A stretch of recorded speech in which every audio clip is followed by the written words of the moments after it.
The village of Konoha had seen many terrible nights in its history. But nothing, compared to the 10th of October. If you've been with this channel for a while, you already know how this story usually starts. A baby crying alone in a cold apartment. A village that looks at him and sees a monster instead of a child. Whiskers on his cheeks and nothing but silence behind his door. That's the Naruto most of us grew up watching. But what if it didn't happen that way? What if, on the very night the nine-tailed fox tore through Konoha, the third Hokage made a different choice? Not an orphanage. Not an empty apartment with his name on a door nobody knocked on. What if, instead, 4 of the deadliest shinobi in the Hidden Leaf were given one mission, and one mission only: raise this child as their own, in secret, until the day he no longer needed to hide. This is that story. Stick around, because by the end of this video, you'll understand exactly why this version of Naruto Uzumaki was never, ever alone. And if you want to see where this goes, make sure you're subscribed with notifications on, because this series is just getting started. Let's begin. The sky over Konoha was the color of an open wound. Orange fire licked at the tree line where the outer wall had once stood proud and unbroken. Smoke rolled low across the rooftops, thick enough to blot out the stars. And somewhere beneath that smoke a nine-tailed shadow the size of a mountain was tearing through everything the village had built across 3 generations. Shinobi screamed orders into the chaos. Civilians ran with children clutched to their chests. And in a clearing far from the fighting, illuminated by a summoning circle that pulsed like a second heartbeat, 2 people were making a choice that would define the next 20 years of history. Minato Namikaze knelt over his newborn son, sweat soaking through the collar of his coat, chakra bleeding out of him in visible waves. Beside him, Kushina Uzumaki lay pale against the cold grass, her crimson hair fanned out like spilled ink, her chakra chains the only thing that had kept the beast contained long enough for this moment to exist at all. Minato, she whispered, her voice cracking with everything a body has left after giving birth and holding back a demon in the same hour. Are you sure? Are you sure there's no other way? He didn't answer right away. He looked down at the infant between them, red-faced, tiny fists curled against his chest, utterly unaware that his first cries were being drowned out by the roar of the very beast now being sealed inside him. Minato pressed 2 fingers gently against his son's forehead. There's no other way, he said. But I promise you, he won't grow up unloved. I won't let that happen. Not to our son. It's a promise every version of this story remembers Minato making. In most timelines, that promise gets broken, not because he didn't mean it, but because death doesn't ask permission before it takes a father from his son. The seal completed. The beast's chakra folded into the boy's tiny frame like a storm crammed into a teacup. And within minutes, both Minato and Kushina were gone, their names destined to become legend and their son left to face the world they'd sacrificed everything to protect. That's how it usually goes. But the third Hokage, Hiruzen Sarutobi, was standing at the edge of that clearing when it happened. And unlike in most versions of this story, he didn't simply carry the crying infant back into the village and hand him off to the first orphanage caretaker willing to take him. He stood there for a long, long moment, watching smoke rise over a village he had led twice now, in 2 different eras, through 2 different disasters. He thought about a boy named Kakashi who had lost a father to shame, and a teen to war before he was even a teenager. He thought about children raised by committee, by rotation, by whichever Chunin happened to have a free afternoon. And he thought about what it would mean for the future of Konoha if the boy in his arms, carrying inside him the very chakra that had just burned half the village to the ground, grew up resenting the people who were supposed to protect him. Not this time, the old Hokage murmured to no one but the wind. Not this child. By the time the sun rose over a battered, smoking Konoha, Hiruzen Sarutobi had already made a decision that would never appear in any official record. 3 days after the attack, while the village was still counting its dead and rebuilding its walls, 4 ANBU operatives were summoned to a room that didn't officially exist, a windowless chamber beneath the Hokage's tower, sealed behind 3 separate layers of privacy jutsu. If you've watched enough shinobi stories, you know what ANBU is. The Black Ops. The shadows that do what regular shinobi can't, or won't, or shouldn't have to. Assassinations. Reconnaissance behind enemy lines.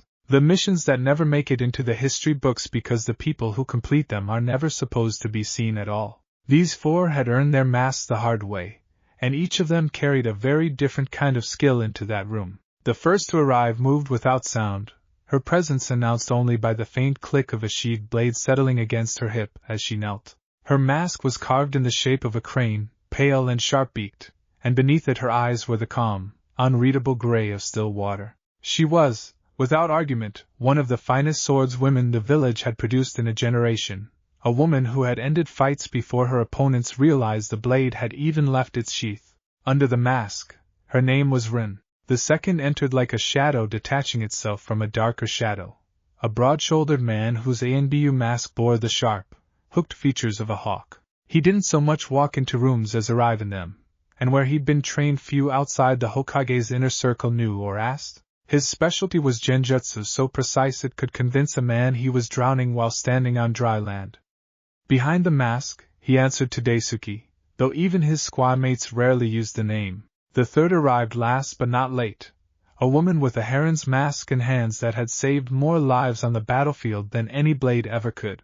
Beneath the ANBU armor, her sleeves ran long to the wrist and her collar sat high and modest, the mark of a medic who had learned early that a battlefield has no patience for anything that gets in the way of steady hands. Her name was Sana, and where Rin ended fights with steel, Sana ended them by making sure there was still someone left alive to walk away. The fourth was already there when the others arrived, seated cross-legged against the far wall with a wolf-faced mask pushed up onto his forehead, revealing sharp, calculating eyes that missed nothing, not the tremor in Ren's hand from 3 days of no rest, not the tightness in Sana's jaw, not the careful, measured way Daisuke had folded himself into the corner farthest from the door. He was the squad's censor and strategist, the one who could feel chakra signatures from half a mile off and tell you, within seconds, exactly how much danger they represented.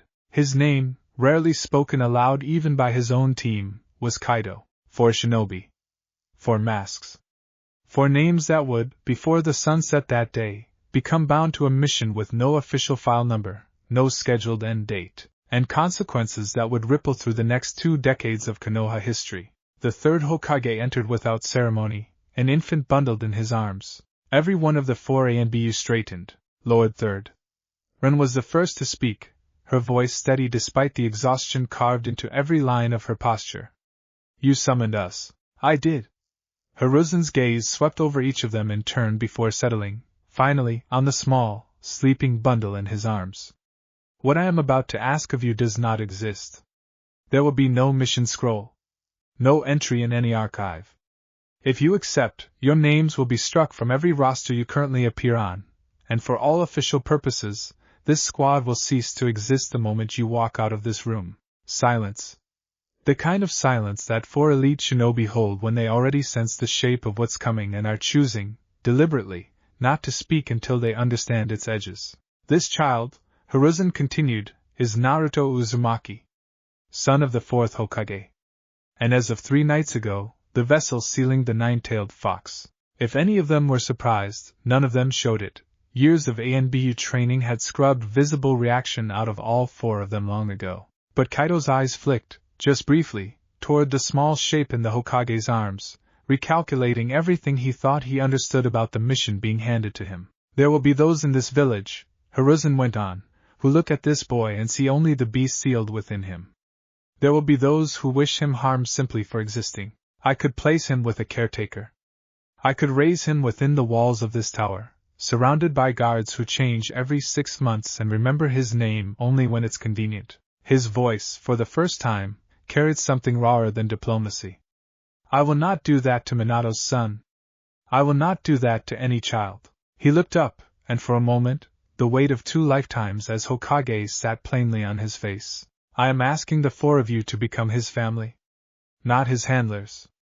Not his guards. His family, in secret, away from the village, for as long as it takes for him to grow strong enough, and old enough, to face what he carries without being destroyed by it.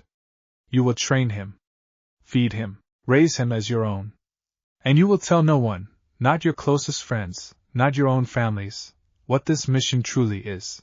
Rin was the first to break the silence, and her question was not the one Hiruzen expected. For how long? Until I decide the village is ready to know the truth. Or until he is. Hiruzen's expression didn't waver. It could be 5 years. It could be longer. Daisuke shifted where he sat against the wall, arms folding across his chest. And if we refuse, then you refuse, and I will find another way, and none of you will ever speak of this conversation again. No threat in his voice, only tired honesty. I am not ordering any of you. I am asking. The room went quiet again, for masked faces turned toward one small child none of them had chosen, and all of them were now being asked to choose. It was Sana who moved first. She crossed the room in 3 quiet steps and knelt in front of the Hokage, close enough to see the boy's face for the first time, round cheeks still faintly flushed, 3 thin whisker-like marks on either cheek, eyes closed in the deep, trusting sleep that only newborns are capable of. He has no idea what happened to him, she said softly. Not quite a question. Not quite an accusation. Just a fact spoken into a room full of shinobi who had all, in their own ways, learned exactly what it felt like to grow up carrying a weight nobody had asked them to carry. None, Hiruzen confirmed. Sana reached out, carefully, the way medics learn to touch things that are more fragile than they look, and let one gloved finger brush against the baby's tiny hand. Naruto's fingers twitched, curled, and closed. It wasn't consciousness. Newborns grip reflexively. Every medic in the village knew that. But something about the sight of it, this small, unprotected hand curling instinctively around a stranger's finger in a room full of people deciding his entire future, settled something in Sana's chest that she didn't have words for yet. I'll do it, she said quietly. Whatever this mission requires. I'll do it. Ren was next, her decision arriving the way most of her decisions did, quickly, and without excessive deliberation once the fight was clearly worth fighting. A child shouldn't have to earn safety, she said. I won't let this village make him earn it. She gave a short, formal bow. I'm in. Daisuke took longer. He'd built his entire career on precision, on genjutsu so exact it left no room for error, and the man had spent 15 years cultivating the kind of emotional distance that kept a shinobi alive on missions where hesitation got people killed. He studied the sleeping infant for a long moment, weighing something none of the others could see. I had a younger brother once, he said finally, quietly, to no one in particular. He didn't survive the last war. He exhaled, slow and deliberate, and something in his shoulders loosened, just slightly. I won't fail this one. That left Kaido. He was still seated against the wall, mask pushed up, sharp eyes moving between his 3 squad mates and the child in the Hokage's arms, running calculations the way he ran calculations on every mission, risk against reward, exposure against reward, the 1,000 small ways a secret this large could unravel and burn every person in this room along with it. This isn't a mission that ends, he said finally. You understand that? Missions have exit points. This doesn't. If we do this, we're doing it for years. Maybe the rest of our lives. I understand, Hiruzen said. Kaido was quiet for another long moment. Then, slowly, he rose to his feet, crossed the room, and looked down, really looked, the way a sensor type looks at everything, cataloging chakra's signature and heartbeat, and the faint, steady rhythm of breath, at the small boy who had no idea his entire life had just been decided in a windowless room by 4 strangers and an old man, carrying too much guilt to sleep properly for the rest of his natural life. All right, Kaido said. I'm in too. And just like that, with no ceremony, no scroll, no name on any registry, the squad that would raise Naruto Uzumaki came into existence. Now if you're new here, this is usually the part where I remind you, hit that subscribe button, because this series is going to run deep, and you do not want to miss what this squad builds over the next several years. But if you're already subscribed, thank you, seriously, let's keep going, because the story's about to move somewhere the original show never let us see. The compound Hiruzen provided wasn't much to look at from the outside, a modest wooden house tucked deep within a forested training ground 3 miles beyond the village's northern wall, surrounded by barrier seals so old and so carefully maintained that most shinobi who'd served Konoha for decades didn't even know the land existed. There was a well for water, a garden plot that Sana claimed almost immediately for growing vegetables and herbs.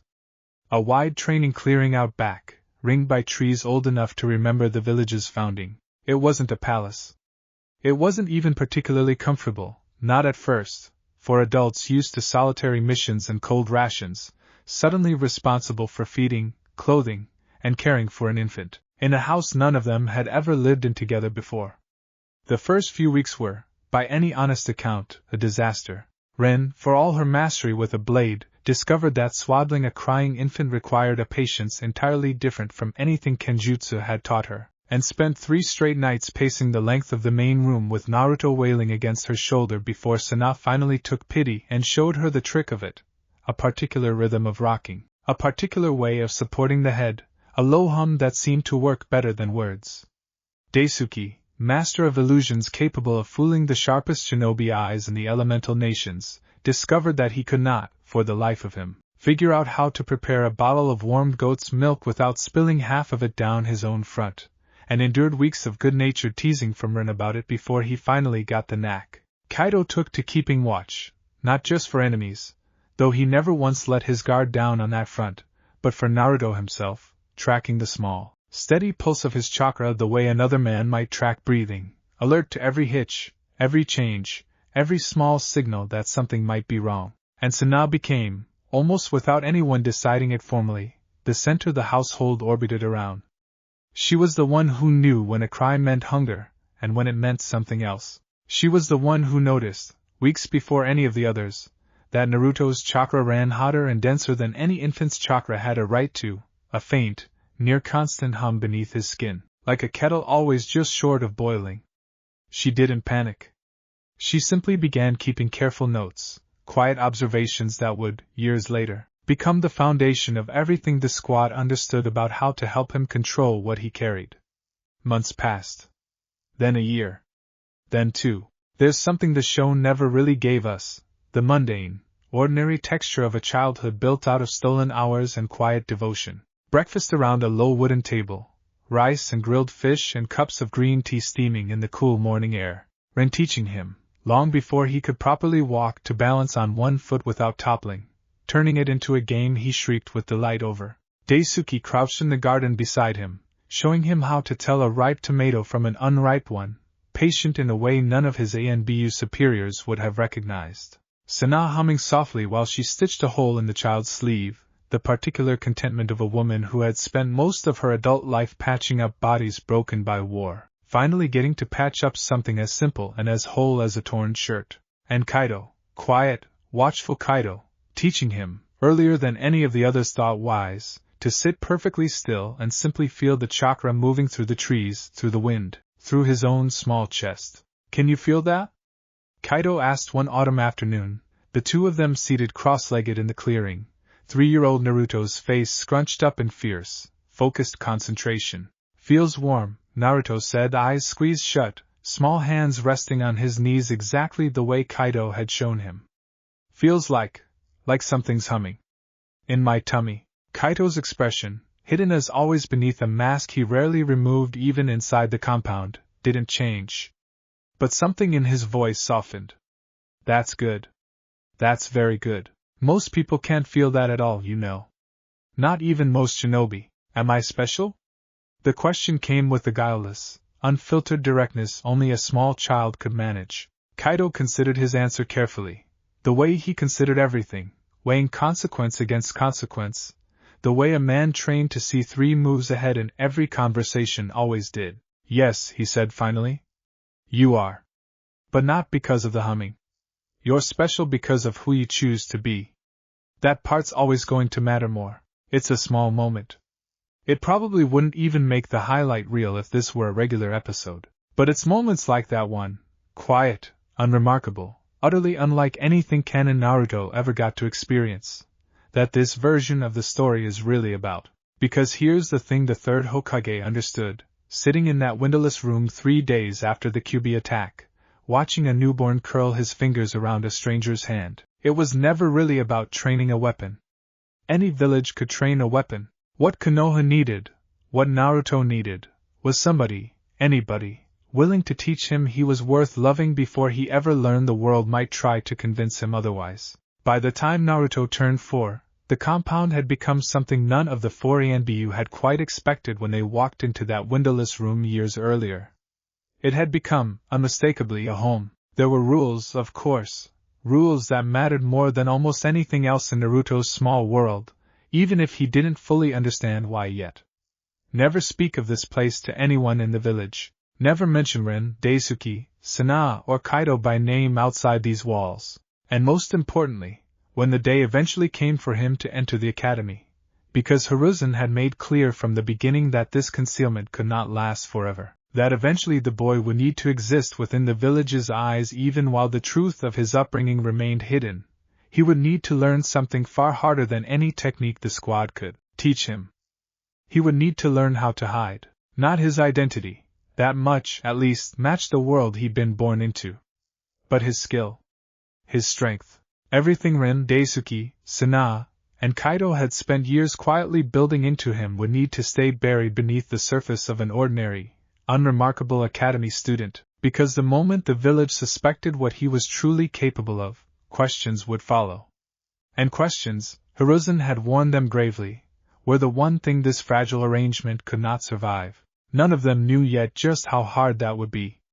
None of them could have known, on quiet evenings drinking tea around that low wooden table, just how many close calls were waiting in the years ahead, how many times a flash of unnatural balance, an instinct too sharp for a 6-year-old, a reflex too fast for a supposed deadliest, would nearly unravel everything they built. But that night, the night this chapter of the story really belongs to, none of that had happened yet. That night, it was simply an ordinary evening at the compound.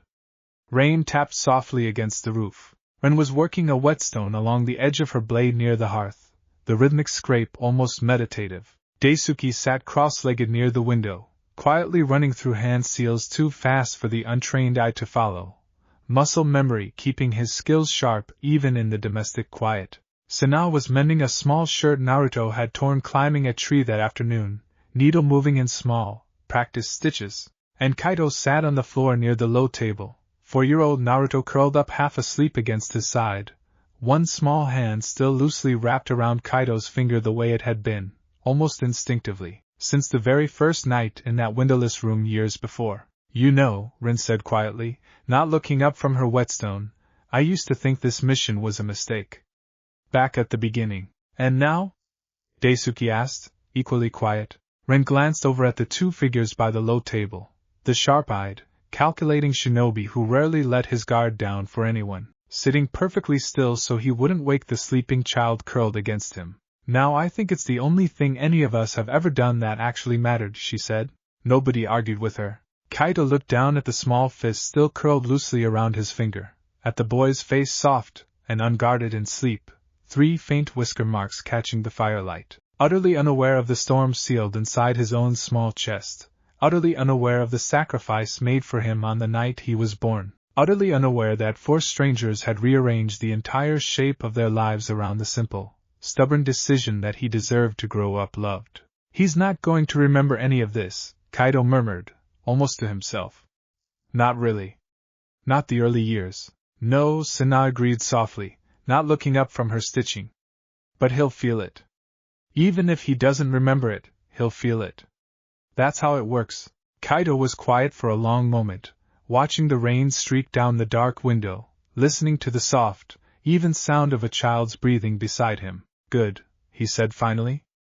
That's enough then. Outside, the rain kept falling over a village that had no idea what was quietly growing in the forest 3 miles past its northern wall. Inside, 4 shinobi who had once been strangers bound only by a mission with no file number sat together in comfortable silence, a small, sleeping boy safe and warm between them, the first Naruto Uzumaki in any version of this story to fall asleep every single night of his life without ever once wondering if anyone in the world cared whether he woke up. It wouldn't last forever. Nothing does. Somewhere out there, an academy enrollment date was already circled on a calendar in the Hokage's tower. The day this fragile, hidden world would have to start colliding with the much larger, much crueler one waiting just beyond the tree line. Somewhere out there, a boy named Sasuke Uchiha was living the last peaceful years of his own childhood without knowing how soon they'd end. Somewhere out there, an ANBU captain with sharp red eyes and a weight on his shoulders far too heavy for someone his age was about to cross paths with this quiet, hidden family in ways none of them could yet predict. If you were with us for Chapter 1, you already know how this story begins, not with an orphan alone in a cold apartment, but with 4 ANBU operatives who chose, deliberately and completely, to become a family for a boy the rest of the village would have feared. Today, we're picking up 2 years later, watching that choice start to pay off in ways none of them could have predicted. And trust me, by the end of this chapter, you'll understand exactly why the Third Hokage's gamble was either the smartest decision he ever made, or the most dangerous one. Let's get into it. Naruto Uzumaki was 5 years old, and he could already stand on one finger. Not literally, Rin wasn't quite that reckless with the child's safety, whatever her reputation with a blade might suggest. But in the training clearing behind the compound, on a crisp autumn morning with frost still clinging to the grass, 5-year-old Naruto balanced on a single narrow branch no wider than his own foot, arms outstretched, tongue poking out of the corner of his mouth in fierce concentration, while Rin circled him slowly with her arms folded, watching for the smallest wobble. "You're leaning again," she said. "I'm not." "You are. Your shoulders are ahead of your hips. Fix it before you fall, and I have to explain to Sana why you've got another bruise." Naruto adjusted, scowling with the particular intensity only small children seem capable of summoning over things that don't actually matter very much. But it did matter, in its own way, because what looked like a game to an untrained eye was, in fact, the foundation of something far larger. Chakra control. Balance. Body awareness so precise it would, years down the line, let him walk up walls and across water surfaces without a second thought, while his academy classmates were still struggling to keep a leaf stuck to their foreheads. If you know your Naruto lore, you already know how big a deal that kind of control usually is. In the original story, tree walking and water walking were exercises Naruto didn't even attempt until well into his genin years, after a humiliating string of failures that left him more frustrated than any of his peers. In this version, he'd been walking up trees upside down since he was 4.5, not because anyone expected it of him, but because Rin had turned it into a game so early and so patiently that by the time he understood it was actually difficult, he'd already mastered it. That's the thing about this whole arc that I think gets missed if you're rushing through it. It's not really about raw talent. Naruto's always had raw talent, in every version of this story, an absurd, overflowing well of chakra that dwarfed shinobi 3 times his age. What's different here isn't the well. It's that somebody actually taught him how to draw from it properly, years before the world usually got around to it. Again, Rin said, once Naruto had stabilized. This time, close your eyes. That's not fair. Life's not fair. Close your eyes. He grumbled the whole way through it, but he did it.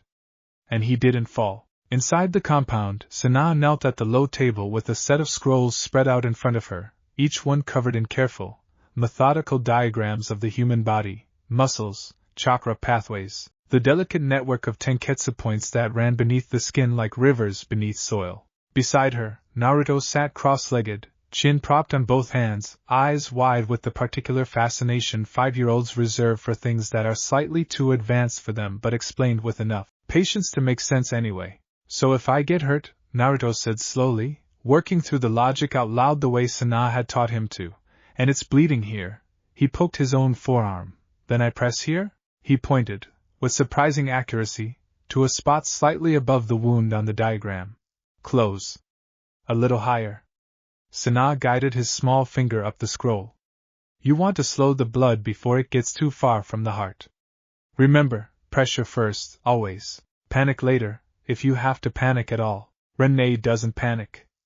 Ever." "Renee has had a lot of practice not panicking," Sana said, a small smile tugging at the corner of her mouth. "You will too one day.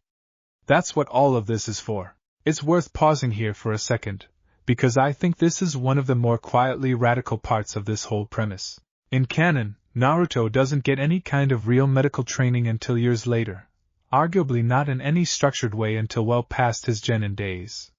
Here, at 5 years old, he already understands the basics of triage, of pressure points, of how a human body breaks and how you hold it together until real help arrives. It's not flashy, it won't win him any fights. But it's the kind of foundational knowledge that quietly reshapes a person, someone who understands, early, just how fragile the people around him really are. tends to fight very differently than someone who's never had to think about it. Sana rolled up the scroll and set it aside, replacing it with a simpler one, a child's illustrated guide to herbs, the kind you might find in any academy classroom, except this one had her own handwritten notes crowding every margin. Now, she said, tapping a small green sprig on the page. Tell me what this one does. Naruto squinted at the illustration. Helps tummy aches? Clothes. It settles nausea. Good guess, though. She tapped the next one over. This one? That's the one that smells bad but stops bleeding. Exactly right. She reached over and ruffled his hair, and he beamed up at her with the unself-conscious brightness that, in every version of this story, seemed to be the one constant nobody could train out of him. You're getting good at this. I want to be as good as you someday. You will be, Sana said, and there was no hesitation in it at all. Better, probably. You've got more patience for this than I did at your age. Across the compound, in a small side room that had once been used for storage before Daisuke claimed it and lined the walls with training scrolls, a very different kind of lesson was underway. Look at my hand, Daisuke said, holding up 2 fingers. Naruto looked. Now look away. Quick, how many fingers? 2. Wrong. It's 3 now. Daisuke's expression, visible for once without his mask in the privacy of the compound, carried the faintest hint of amusement. You looked away too fast. You have to hold the image in your mind even after you stop looking directly at it. That's how you catch a genjutsu before it catches you. This was, admittedly, one of the harder lessons for a 5-year-old to grasp, and Daisuke knew it. Genjutsu theory wasn't something most shinobi even attempted to teach until their students were well into their genin years. If not later, it required a kind of mental discipline that most children simply hadn't developed yet. But Daisuke had never been a patient man in the traditional sense. What he had instead was a kind of relentless, methodical persistence, breaking impossibly complex concepts down into pieces small enough for a child to hold. Try again, he said. This time, don't just look at my hand. Feel the air around it. Genjutsu changes something, even when it's subtle. The air feels different, a little heavier, sometimes a little colder. If you can learn to notice that feeling, you won't need your eyes at all. Naruto's brow furrowed in concentration, small hands curling into fists at his sides as he tried, with the fierce, stubborn focus that would come to define him in every version of this story, to feel something he didn't yet have the vocabulary to describe. It feels. He started, then stopped, frustrated. I don't know. Weird? Weird is a start, Daisuke said. Most people can't even get to weird. Give it time. It's a small scene, but I want to flag something important here, because it matters a lot for where this story eventually goes. This is the exact skill set that lets this version of Naruto avoid several traps that canon Naruto walked straight into. Early exposure to genjutsu detection, even at a basic, 5-year-old level, means that by the time he's facing enemies who specialize in illusion and deception, he's not starting from zero. He's starting from years of quiet, patient foundation laying in a storage room that used to hold nothing but dust and old scrolls. And then there was Kaido. Of the 4 guardians, Kaido's lessons were, in some ways, the hardest to define, because they didn't look like lessons at all. Some evenings, it was simply the 2 of them sitting in the clearing in total silence, Naruto learning to sit still and feel the chakra signatures of birds settling in the trees, of small animals moving through the underbrush, of Rin and Daisuke's familiar presences inside the house. Other evenings, it was strategy, simple games at first, stacking stones in patterns, predicting which cup hit a marble after 3 swaps, gradually building towards something more complex. If I were an enemy, Kaido said one evening, the 2 of them seated across from each other at the low table, a small collection of smooth stones arranged between them, and I had 3 ways to attack you. Which one would you expect me to use? Naruto studied the stones, 3 of them arranged in a rough triangle, representing, in Kaido's deliberately simplified framework, 3 different approaches. The one you didn't tell me about, he said finally. Kaido went still for a moment, and then something that might, on anyone else's face, have been called a proud smile flickered briefly across his features. Why do you say that? 'Cause you always say the obvious thing is a trick. So if you tell me 3 ways, maybe there's a 4th way you're not telling me. There is, Kaido admitted. There's always a 4th way. Most people stop looking after the 3rd. It's genuinely one of my favorite dynamics in this whole premise. Because Kaido isn't just teaching Naruto how to fight, he's teaching him how to think like someone who's already 3 steps ahead of the person trying to hurt him. In the original series, that kind of tactical instinct is something Naruto largely develops on his own, through hard-won experience, and no small amount of luck. Here, it's being deliberately, patiently cultivated by a man who's spent his entire career staying alive by outthinking people far more experienced than he was. Kaido and I, Naruto said, after a long pause, poking one of the stones with his finger. Do you think I'll be strong someday? Like really strong? Kaido considered the question with the same careful weight he gave to everything. I think, he said slowly, that you're already strong. Strength isn't just about how hard you can hit something. It's about how well you can think, how much you care about the people around you, how hard you're willing to work even when nobody's watching. You've got all of that already. But like, sword fighting strong. Ninjutsu strong. That too, Kaido allowed, and there was warmth in it, buried under the usual measured calm. Give it time. Now all of this, the balance training, the medical scrolls, the genjutsu detection, the strategy games, might sound like an idyllic childhood, and in a lot of ways it was. But I want to be honest with you about something, because this story isn't interested in pretending the whole arrangement was without cost. For ANBU level shinobi, off the books, raising a Jinchuriki in secret, that's not a sustainable arrangement forever, and everyone in that compound knew it, even if nobody said it out loud very often. Missions still came, occasionally, pulling one guardian or another away for days at a time on assignments the Hokage couldn't risk giving to anyone else without raising questions about why this particular squad kept turning down standard rotations. The barrier seals around the compound, while strong, required constant, careful maintenance. And every month that passed brought them 1 month closer to the deadline none of them wanted to think about. The day Naruto would have to walk through the gates of the academy and become, for the first time in his short life, visible to a village that had no idea he existed.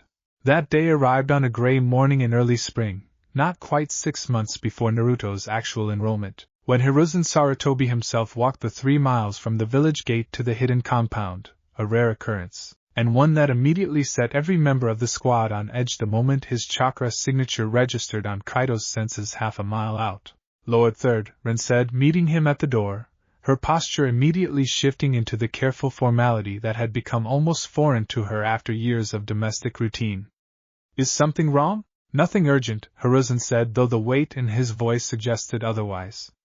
May I come in? They sat around the low table. The same table where countless breakfasts and lessons had taken place over the past several years, while Sana quietly ushered Naruto into the garden to give the adults privacy, though anyone who knew Kaido's training methods might reasonably suspect the boy was well within earshot regardless, and quite capable of understanding far more than his age would suggest. I've set the enrollment date, Hiruzen said, once tea had been poured and the formalities dispensed with. 6 months from now. He'll begin at the academy alongside children his own age. The room went quiet. That soon, Daisuke said finally, not quite a question. It cannot wait forever, Hiruzen said, not unkindly. The longer he remains hidden entirely, the harder his integration becomes, and the more suspicious his sudden appearance will look. Better he enters now, as one child among many, than as a mystery the village starts asking questions about. Ren's jaw tightened, though her voice remained level. He's not ready to hide what he can do. Not really. He still gets excited. He still shows off when he's proud of something. Then you have 6 months to teach him restraint, Hiruzen said. I don't say that lightly, Ren. I understand what I'm asking, but every month you've given him has been a gift most children like him never receive. Now I need you to give him one more skill, the hardest one, perhaps. The skill of appearing ordinary. It's worth sitting with that phrase for a second, because I think it's the emotional core of everything this arc is building toward. This entire story so far has been about a boy being given every advantage his canon counterpart never had: love, mentorship, skill, patience. And now, just as that foundation is solidifying, the story's about to ask him to bury almost all of it. Not because anyone wants to diminish him, but because the world he's about to step into has no idea what to do with a 5-year-old who can already walk up trees blindfolded, read the air for genjutsu, and stitch a wound with steadier hands than most chunin. Sana was the one who finally broke the silence. How much can we tell him? About why? Hiruzen considered the question carefully. Enough that he understands the stakes without understanding the full truth. Not yet. He's too young to carry that weight alongside everything else, and frankly, the fewer people who know what he carries, the safer he remains.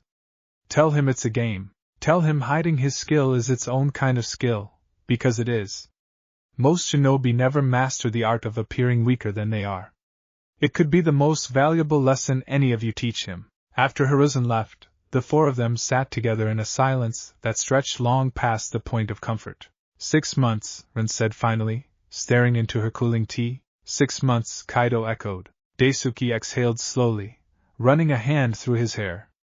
We knew this was coming. Knowing it and being ready for it aren't the same thing, Sana said quietly. Outside, in the garden, unaware of the conversation that had just reshaped the next 6 months of his life, 5-year-old Naruto Uzumaki was carefully, painstakingly attempting to balance a smooth river stone on the tip of one finger, tongue poking out in concentration, utterly absorbed in a task nobody had asked him to master, and that he was determined to conquer anyway. He wouldn't remember this particular gray morning years later, not in any conscious, specific way. But something about the quiet tension in the house that afternoon, the way all four of his guardians seemed a little more careful with him at dinner that night, a little more present, lingered somewhere beneath the surface of memory, the way important things always do for children too young to name them. The next 6 months unfolded like a slow, deliberate unwinding of everything the squad had spent years building. It started small. Ren began interrupting their balance training sessions with a new instruction: now do it badly. At first, Naruto found this hilarious, deliberately wobbling and flailing his arms in exaggerated, theatrical falls that had Ren fighting to keep a straight face. But the game had a serious purpose beneath the laughter. Learning to fail convincingly was, in its own strange way, just as demanding a skill as succeeding had ever been. A child who could balance perfectly on a single toe needed to learn, with equal precision, exactly how a 5-year-old who never trained a day in his life would wobble and fall off a much wider beam. You're overcorrecting, Rin told him, after his third attempt at a natural fall looked suspiciously like a controlled tumbling roll. A kid who's never trained doesn't know how to fall safely, they just fall. Arms flailing. No control at all. Try it again, and this time, actually let yourself hit the ground. It was, in its own way, one of the stranger lessons in the entire arc, teaching a child to deliberately perform incompetence with the same rigor his guardians had once demanded of genuine skill. But it worked, gradually, and by the 4th month, Naruto could shift between his true, honed reflexes and a convincingly clumsy 5-year-old's coordination almost at will, a kind of controlled unmasking and remasking that most adult shinobi would have struggled to manage. Sana's lessons shifted too, though more subtly. She still taught him medicine, still walked him through diagrams and herb identification, but now she paired it with careful instruction on what not to say, what not to show, how to explain away a scraped knee that healed a little too quickly, or a bruise that faded a little too fast thanks to the accelerated recovery his chakra reserves granted him. If someone asked how you got so good at first aid, she told him one afternoon, you say your caretaker taught you, because you get hurt a lot climbing trees. That's true, technically. A small, wry smile. You do climb a lot of trees. But I don't get hurt much anymore, Naruto pointed out, entirely reasonably. They don't need to know that part. Daisuke's genjutsu lessons became, if anything, more intense rather than less, not because Naruto would need to demonstrate genjutsu detection at the academy, but because Daisuke understood, better than almost anyone, that the discipline of noticing what others missed was inseparable from the discipline of controlling what others noticed about you. He drilled Naruto relentlessly on reading faces, reading rooms, understanding the difference between the kind of attention that was safe to invite and the kind that wasn't. When you get something right by accident, Daisuke told him, during one particularly frustrating session where Naruto had, without meaning to, deflected a training kunai with a reflex speed that made even Daisuke blink, and someone notices, you laugh. You say you got lucky? You make it look like an accident, because it needs to look like one, every single time, until I tell you otherwise. That's a lot of lying, Naruto said, frowning. It was Kaido, sitting nearby, Who answered that one? It's not lying, he said. It's protecting. There's a difference, even if it doesn't always feel like one. One day, when you're older, you won't have to do this anymore. But for now, this is how we keep you safe, and how we keep the people who love you safe too. That distinction, protecting versus lying, became something of a private touchstone for Naruto over those 6 months, a phrase he returned to whenever the strange, backwards logic of deliberately hiding his own strength started to chafe against the natural, exuberant honesty that was, in every version of this story, simply part of who he was. By the time autumn rolled back around and the enrollment date finally arrived, the compound had transformed once more, not physically, but in the quiet, unspoken tension that had settled over even its warmest moments. Breakfasts were a little quieter. Training sessions carried an edge of urgency they hadn't had before, and on the night before his first day at the academy, all 4 guardians gathered around the low table with 6-year-old Naruto for what everyone in that room understood, without needing to say it aloud, was the last dinner of this particular chapter of his life, the last dinner before the hidden, protected world of the compound had to start sharing space with a much larger, much less forgiving one. Tomorrow, Rin said, setting down her chopsticks, you're going to meet a lot of kids your age. Kids who've never trained a day in their lives. And I need you to remember everything we've practiced. Can you do that? Naruto nodded, solemn in a way that looked almost out of place on his usually bright, open face. Balance bad? Don't show off. Laugh if I do something good by accident. And? Sana prompted gently. And, it's not forever, Naruto said, echoing something Kaido had told him more than once over the preceding months. Just until I'm ready. Just until it's safe. Daisuke reached over and ruffled his hair, an unusually affectionate gesture from a man who reserved most of his warmth for the quiet, careful moments rather than the demonstrative ones. That's right. And no matter what happens tomorrow, or the day after, or any day after that, you come home to us. This is still your home. Nothing about tomorrow changes that.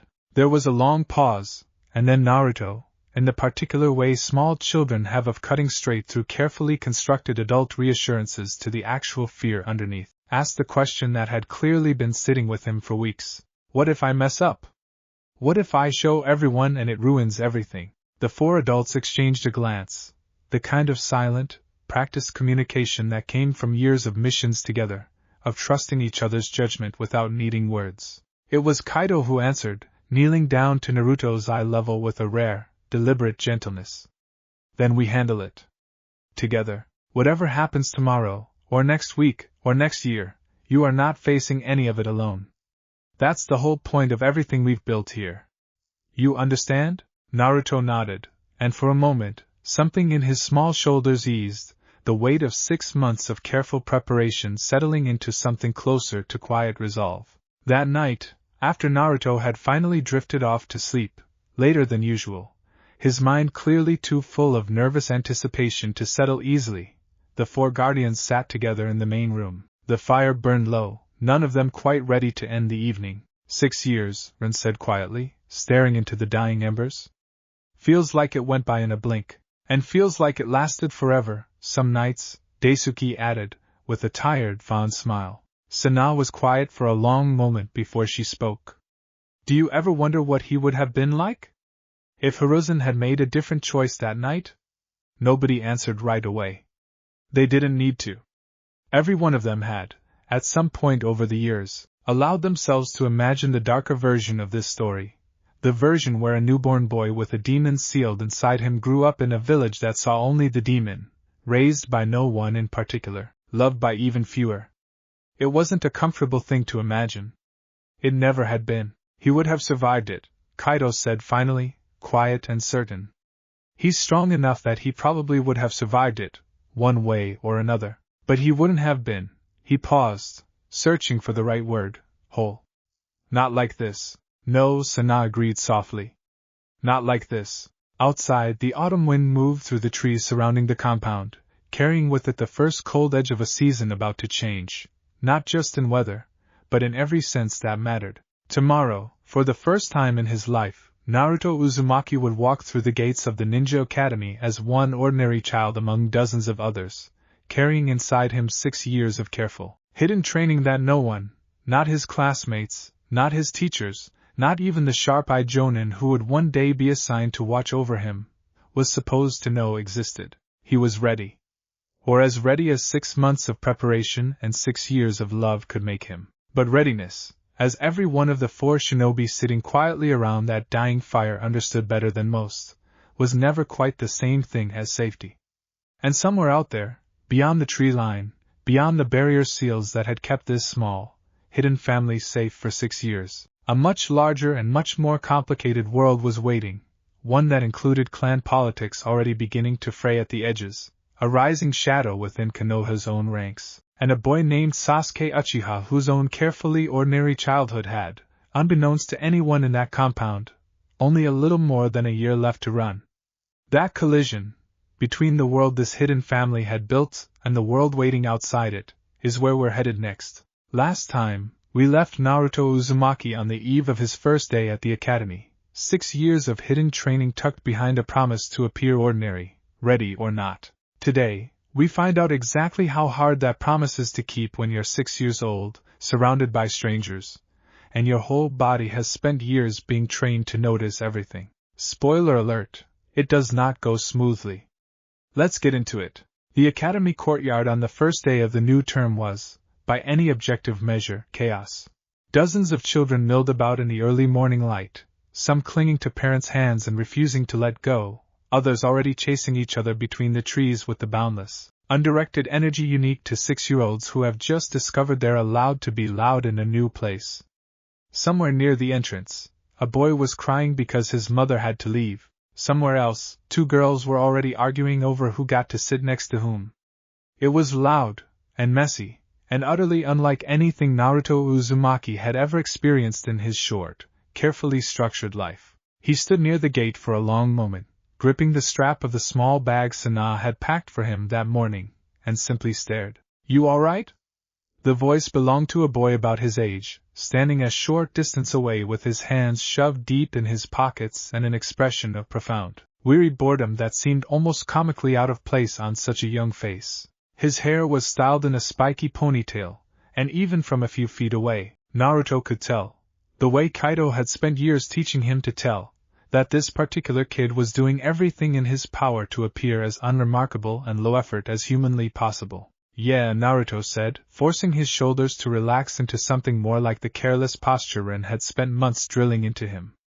"Just a lot of people." "Tell me about it," the boy said, sighing. "My mom made me come early. Something about first impressions. Total waste of a good nap." He extended a hand, almost as an afterthought. "Shikamaru, Naruto." He shook the offered hand, trying to remember everything Daisuke had taught him about handshakes that didn't betray unusual grip strength. Loose, brief, nothing that would make a 6-year-old's hand feel like it belonged to someone who'd been training with a blade since before he could properly talk. If you've watched the original series, you already know Shikamaru, genius-level strategist, chronically lazy, allergic to anything that requires more effort than absolutely necessary. What's interesting about this version of the story is that even at 6 years old, before either of them fully understood what they were looking at in each other, there was already something recognizable passing between them. 2 kids who'd both, in very different ways, learned early that standing out came with costs most people preferred to avoid. "You looked like you were about to bolt," Shikamaru observed, not unkindly. "Back at the gate.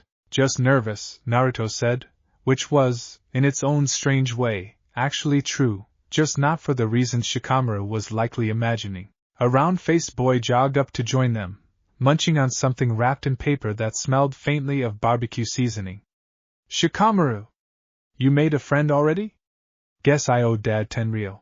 Choji, we've been here 4 minutes. Exactly. Efficient."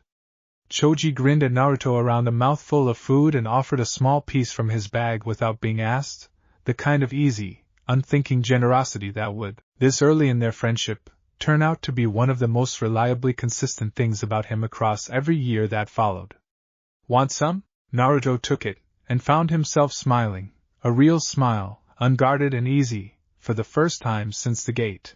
"It's a small thing, but I think it matters." Whatever nerves this version of Naruto walked in with, whatever careful mental checklist of instructions he'd been running through since dawn. The actual experience of making friends turned out to be exactly as simple and unforced as it should be for any 6-year-old. 6 years of ANBU training hadn't robbed him of that.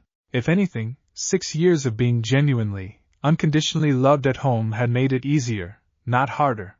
He wasn't guarded against affection the way canon Naruto so often was in these early years. He just had to be careful about a few other things. A bell rang across the courtyard, and the chaos began, slowly, to organize itself into rough lines. The classroom was smaller than Naruto had expected, rows of low desks arranged facing a wide chalkboard, sunlight slanting in through tall windows. He found a seat between Shikamaru and a quiet girl with short, dark hair who kept glancing nervously around the room and pressing her fingers together in a way that reminded him, faintly, of the careful, deliberate stillness Kaido had spent years teaching him. "Hi," he said because it seemed like the friendly thing to do. "I'm Naruto." The girl startled slightly, cheeks coloring, and offered a small, shy nod. Hinata. Before either of them could say much more, the classroom door slid open, and their instructor stepped inside, a young-looking Chunin with a scar across his nose and an expression that suggested he'd already resigned himself to a long career of managing exactly this kind of chaos.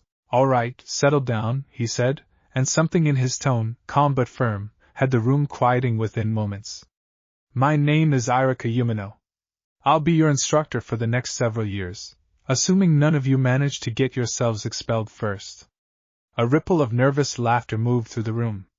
"Before we get into anything else, I want to go over what this academy actually is, and what it means to be here. If you've watched the original series, you know Irika eventually becomes one of the most important figures in Naruto's life, practically a father figure in his own right, in a story where Naruto starts out with none.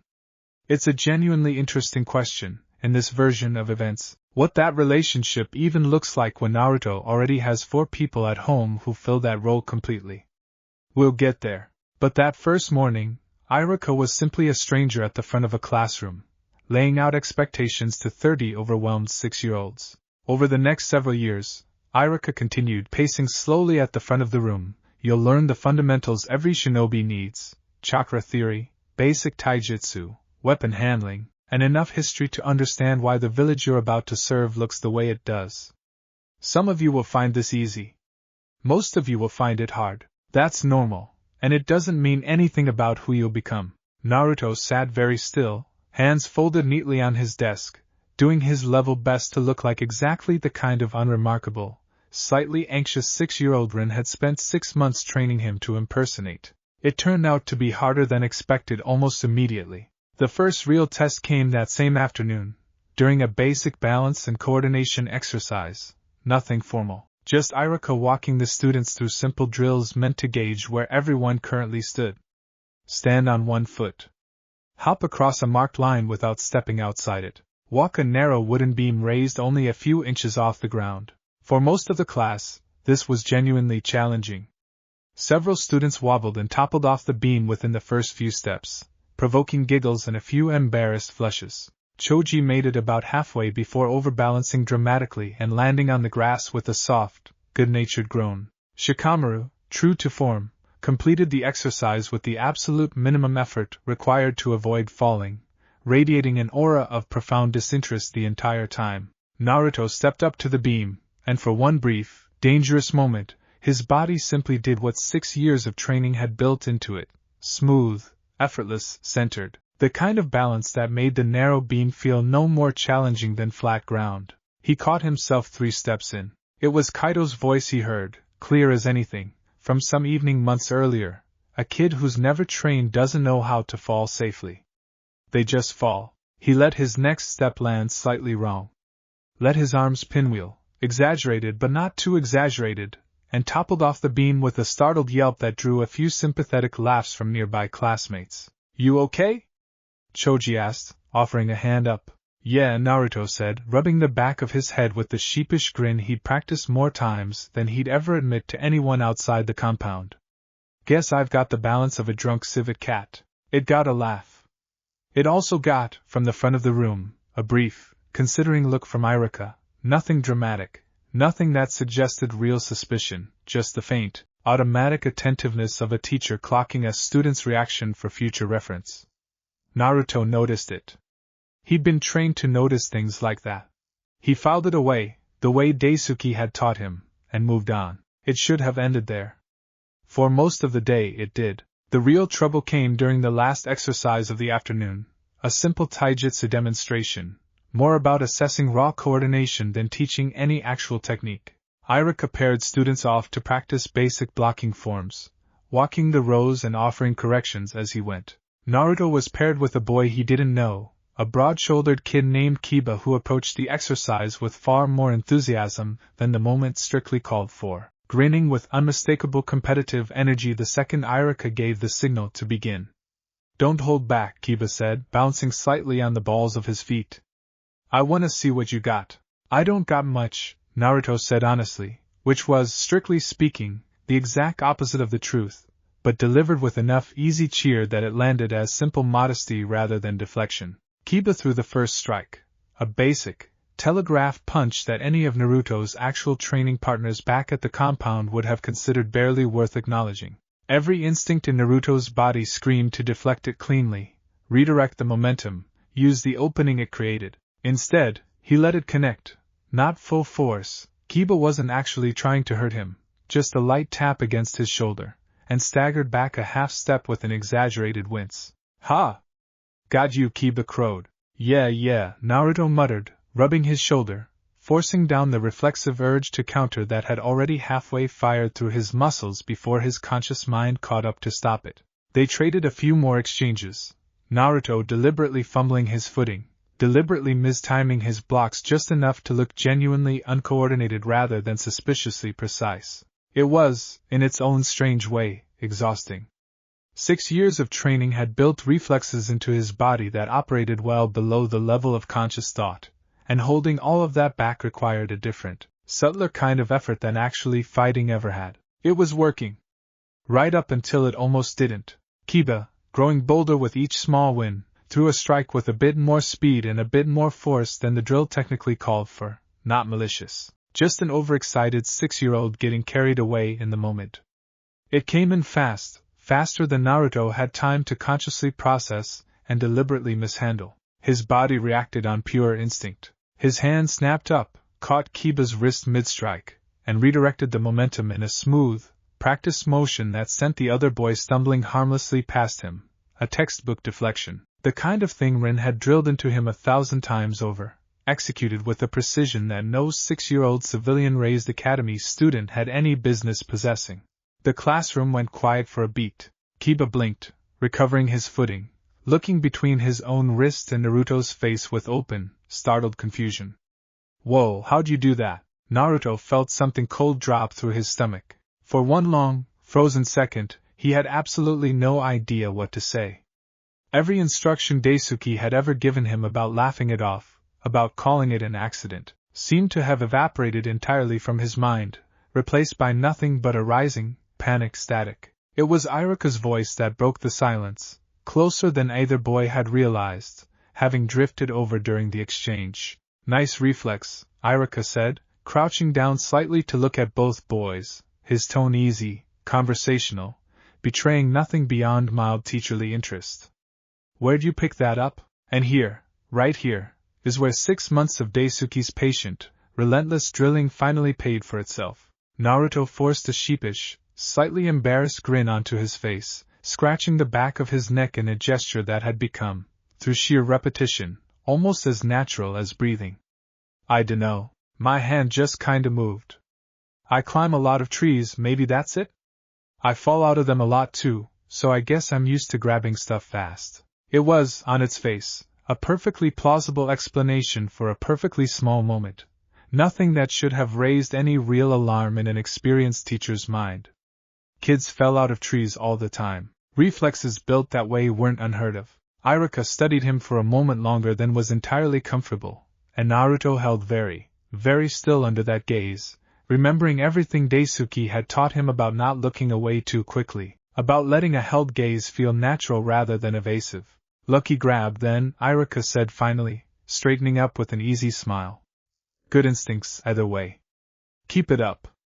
He moved on to check the next pair of students. Naruto exhaled slowly, carefully, making sure the relief didn't show on his face. Kiba, for his part, seemed to have already moved past the moment entirely, more interested in getting a rematch than in dwelling on how it had happened. Okay, that was actually kinda cool. Do it again. Nah, that was a one-time thing, Naruto said, laughing it off exactly the way he'd been trained to. I don't think I could do it twice if I tried. It worked. The moment passed, folded into the general noise and chaos of a classroom full of 6-year-olds, forgotten by everyone in that room except the boy it had happened to. That evening, walking the familiar path back toward the compound, a route that had been carefully adjusted over the preceding months, weaving through enough ordinary village streets before cutting off toward the tree line that no one following him would find anything suspicious about a child heading home after school, Naruto replayed the moment in his head over and over, the cold drop in his stomach returning every time he got to the part where Irika's eyes had lingered just a beat too long. Kaido was waiting for him at the edge of the clearing, exactly where he always was on days when the squad's rotation put him on retrieval duty, visible only as a slightly denser shadow among the trees until Naruto got close enough to make out his familiar, unmasked face. You're quiet, Kaido observed, falling into step beside him. Bad day? Almost bad day, Naruto admitted, and the whole story spilled out of him in a rush. Kiba's strike, the reflexive block, Irika's too long look, the panicked half-second where he hadn't known what to say. Kaito listened without interrupting, his expression giving away nothing until Naruto had finished. What did you do? He asked finally, laughed it off. Said I climb a lot of trees. Said maybe that's why my reflexes are weird. Naruto kicked at a loose stone on the path, still visibly rattled. It worked. He believed me, but it was close, Kaido and I. It was really close. Kaido was quiet for a moment, considering. Tell me exactly what you felt, right before your hand moved. Naruto frowned, thinking back. I don't know. It just happened. Before I even decided to do it. That's the problem, Kaido said, not unkindly. You've spent 6 years building reflexes that operate faster than conscious thought. That's exactly what we wanted for a fight.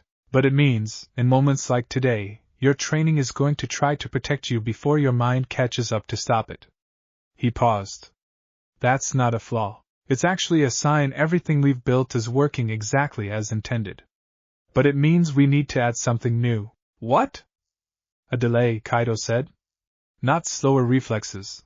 You'll never need slower reflexes, not where you're headed, but a habit of checking, even for a fraction of a second, before you let your body finish what it started.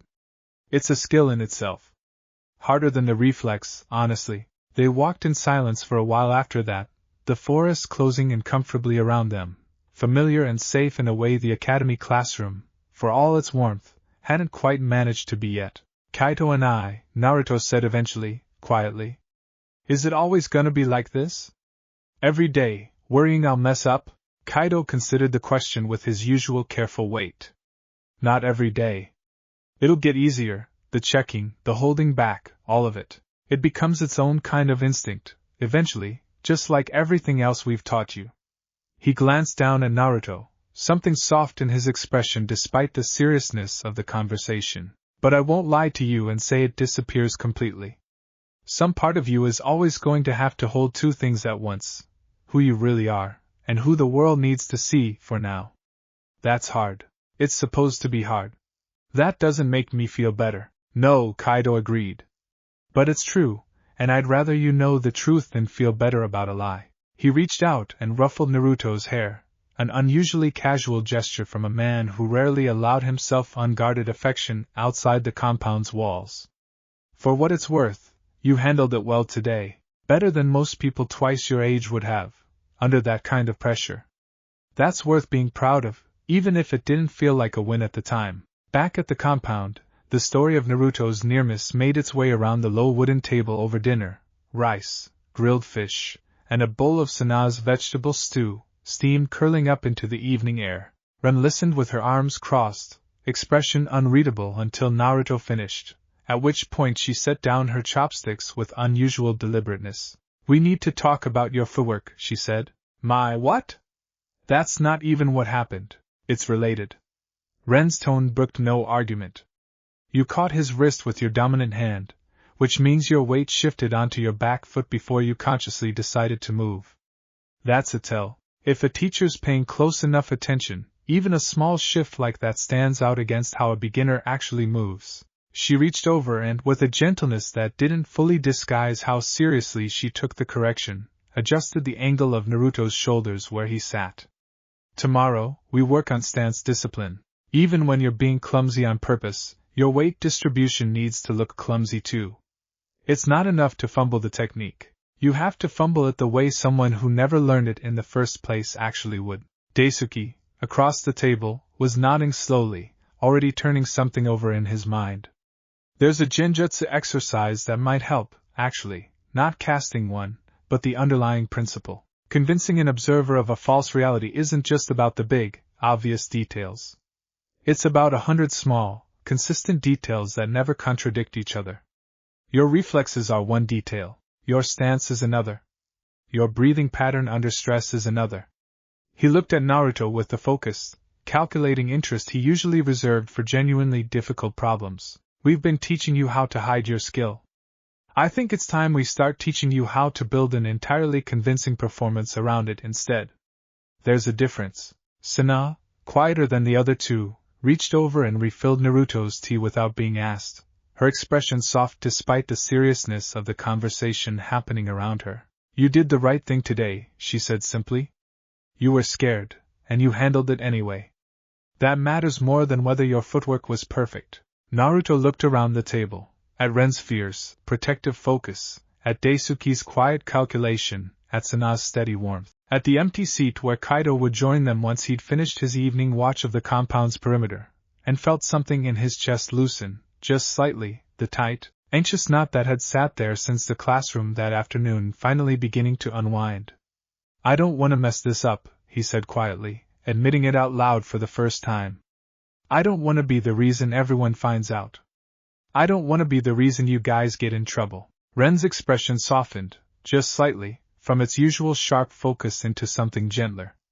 You're not going to be the reason for anything, because you're not carrying this alone. Every single one of us is watching your back, every single day, whether you can see us or not. You had one close call on your very first day. That's not failure, Naruto.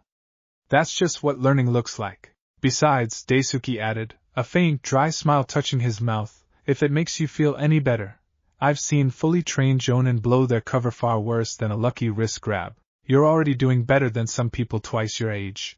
It got a small, watery laugh out of Naruto, exactly as intended, and by the time dinner wound down and the low table was cleared, the tight anxiety of the afternoon had settled into something more manageable. Not gone, not entirely, but held, the way every hard thing in this small, hidden family had always eventually been held. Over the weeks that followed, Naruto settled, imperfectly, but steadily, into the rhythm of academy life. He learned to modulate his answers in class just enough to avoid drawing unwanted attention without seeming suspiciously slow, either. He learned Ren's corrected footwork drills until fumbling convincingly became almost as automatic as the real technique underneath it. He built easy, genuine friendships with Shikamaru and Choji, spent quiet lunch periods sitting near Hinata as she slowly, gradually grew more comfortable around him, and even found himself, against every instinct his training had built, developing something like a rivalry with Kiba, competitive, good-natured, entirely convincing in its ordinariness. Iruka, for his part, filed away Naruto Uzumaki as a slightly clumsy, cheerfully unremarkable student with occasional flashes of surprising instinct, the kind of thing that happens sometimes in kids who spend a lot of time running wild outdoors. Nothing more. But the story doesn't end there, and I think you probably already sense what's coming, because we mentioned him briefly last chapter, and it's time to bring him properly into the picture. Because while Naruto Uzumaki was learning to hide his strength inside an ordinary classroom, across the village, in the quiet, carefully maintained halls of the Uchiha compound, a young ANBU captain with sharp eyes and a weight on his shoulders far heavier than any 6-year-old should ever have to imagine was about to cross paths with the hidden squad raising him. And that meeting was going to change the shape of this story in ways none of them could yet see coming. Last chapter, we watched Naruto survive his first real close call at the academy, A reflexive block that almost gave away 6 years of hidden training. He made it through, but only barely, and only because 4 guardians spent months preparing him for exactly that moment. Today, the story widens, because up until now, this has been a family story, contained mostly within the walls of a hidden compound and the halls of an academy classroom. That changes today. Because today, we meet Itachi Uchiha.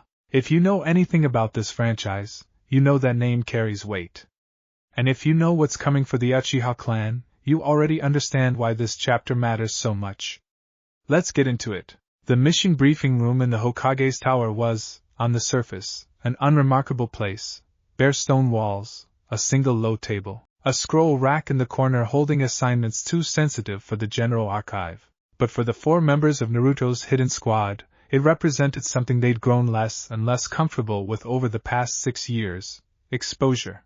Every time one of them was called in for an active mission, it meant stepping back into the machinery of the village at large, coordinating with other ANBU teams, filing reports that had to thread an impossibly careful needle between honesty and the secret they were all sworn to protect. That particular autumn afternoon, it was Ren's turn. "You'll be working alongside Uchiha's team," the mission coordinator told her, sliding a scroll across the table. "Border Patrol, Eastern District. There's been increased activity from a group of rogue shinobi operating just outside our territory. Nothing that requires a full response yet, but the Hokage wants eyes on it before it becomes a problem."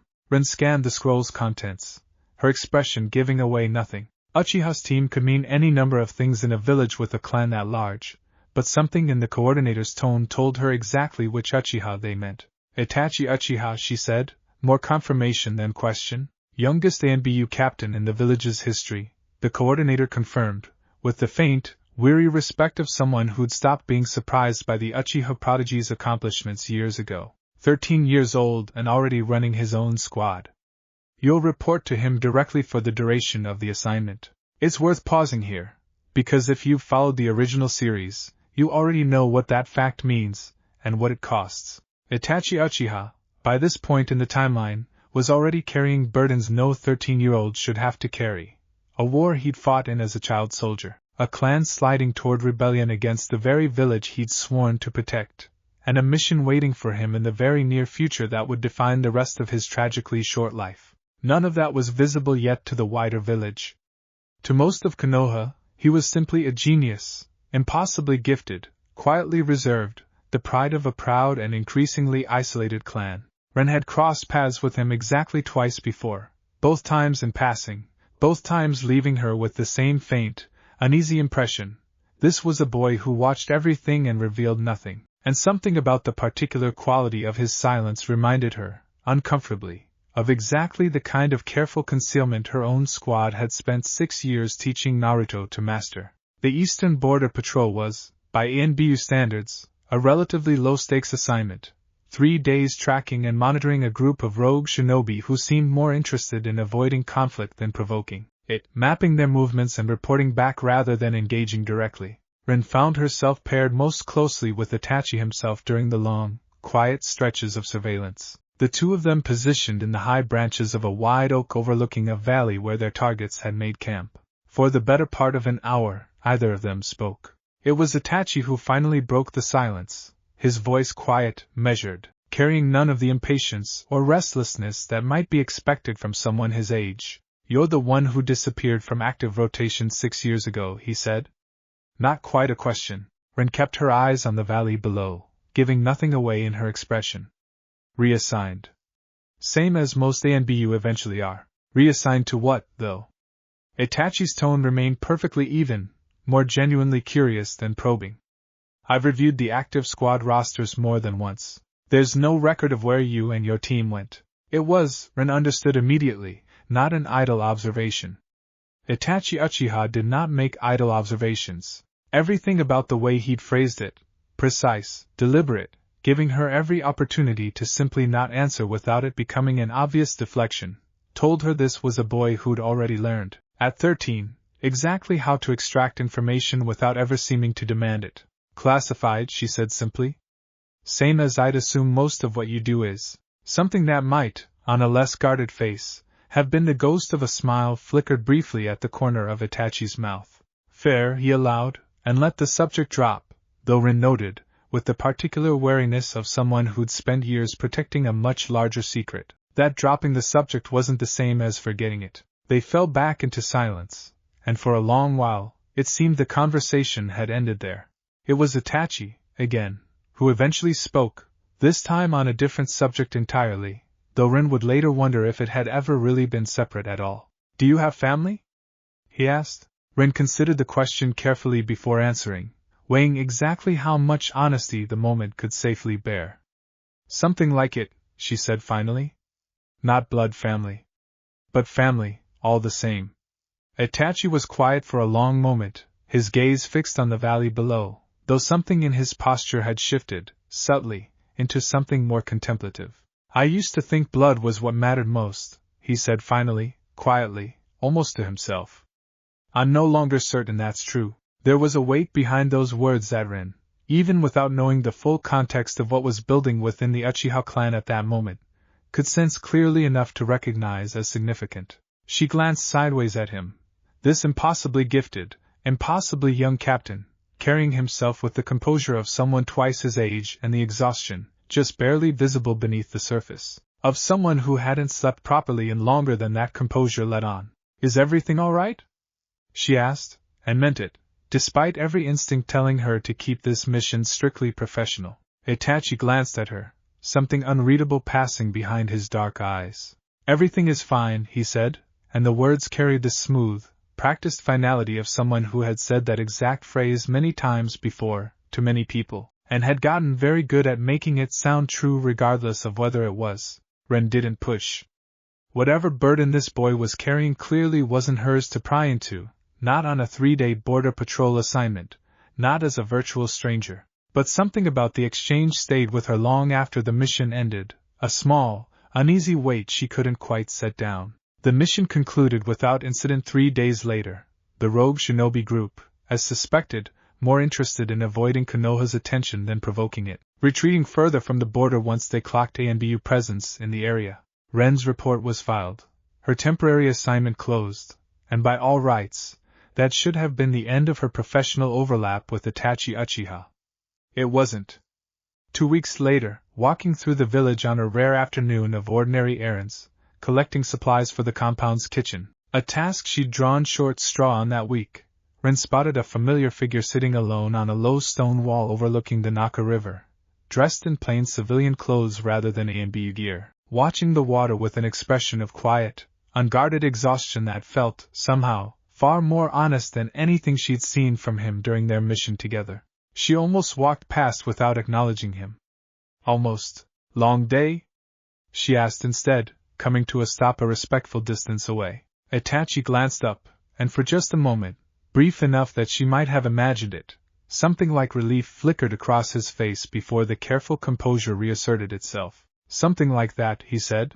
She sat down at the opposite end of the wall, close enough for conversation, far enough to respect whatever privacy he clearly needed.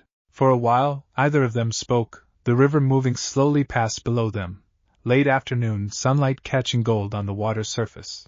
Can I ask you something? Itachi said eventually, his voice quieter than she'd heard it during their mission together. You can ask. If you knew something terrible was going to happen, something you couldn't stop, something that would hurt people you cared about no matter what choice you made, would you rather know in advance, or not know at all? The question landed with a weight that told Ren, immediately and unmistakably, that this wasn't hypothetical. She thought carefully before answering, aware that whatever she said next carried more significance than she fully understood. I'd rather know, she said finally. Even if it hurts. Not knowing doesn't protect you from the pain, it just makes sure you're not ready for it when it comes. Itachi absorbed that answer in silence, his gaze fixed on the river, something working behind his composed expression that Ren couldn't fully read. Thank you, he said finally, quietly. That's helpful, actually. They sat together a while longer, the conversation drifting to safer, more ordinary things, nothing more about whatever weight Itachi was clearly carrying, though Ren found herself, against every professional instinct that usually governed her interactions outside the compound, genuinely worried for this quiet, brilliant, exhausted boy by the time they finally parted ways. She didn't know, that afternoon, exactly what shape his burden took. She wouldn't find out for several more months, and by the time she did, it would be far, far too late to offer him anything more than the small, insufficient comfort of a conversation by a river that he'd remember, in his own private way, for the rest of his life. Back at the compound, that evening, Ren found herself unusually quiet over dinner, turning the conversation over in her mind without quite finding the words to share it with the others. It was Kaido, perceptive as ever, who finally asked, "Something's bothering you. Mission go badly?" "No," Ren said slowly. "Mission was fine. It's just..." She hesitated, searching for the right way to describe an unease she couldn't fully justify. "I worked with Itachi Uchiha this week. The ANBU captain." Daisuke's chopsticks paused halfway to his mouth. "The genius one. 13 years old, already running his own squad. That's him." Ren set down her own chopsticks, frowning at nothing in particular. "There's something wrong there. I don't know what exactly. But he asked me something today, about knowing bad things are coming, whether it's better to know in advance or not." She shook her head. "It wasn't a hypothetical question. Whatever he's carrying, it's heavy, and it's close." Sana's expression had gone carefully neutral in the particular way it did when something touched close to concerns she'd rather not voice directly. "The Uchiha clan's been tense lately. There's talk in the market, among the civilians who don't know any better than to gossip about it. Something about the clan feeling sidelined since the QB attack. Some of it's ugly talk. Suspicion, mostly, about where their loyalties really sit. It's worth pausing here, because if you're familiar with the broader Naruto lore, you already know exactly what tension is building in the background of this conversation, the slow, painful unraveling of the Uchiha clan's relationship with the rest of the village, the political pressure building toward a decision that would, in the original timeline, end in tragedy on a scale this quiet, careful family had no idea was coming. In this version of the story, none of the four guardians know the specifics yet. But something in the air, something in the careful, exhausted way a 13-year-old ANBU captain had asked a virtual stranger whether it was better to know pain was coming, all of it was building toward something none of them could yet stop. Kaido, quiet through most of the conversation, finally spoke, his tone carrying the particular weight it took on whenever he was working through a strategic assessment rather than simply making conversation. "If there's instability building within one of the village's most powerful clans, that instability doesn't stay contained. Whatever happens with the Uchiha clan, it's going to ripple outward. We should be paying closer attention." "Why?" Daisuke asked. "It's not our business. Not our mission. Because Naruto's academy class includes an Uchiha," Kaido said simply. "Sasuke. Itachi's younger brother." The table went quiet. It was, in that moment, the first time any of them had connected the dots. The quiet, careful boy Naruto had mentioned once or twice at dinner, a classmate who mostly kept to himself, with the far larger, far more dangerous political tensions apparently building within his family. None of them could have known, sitting around that low table on an ordinary autumn evening, just how directly that connection was about to matter.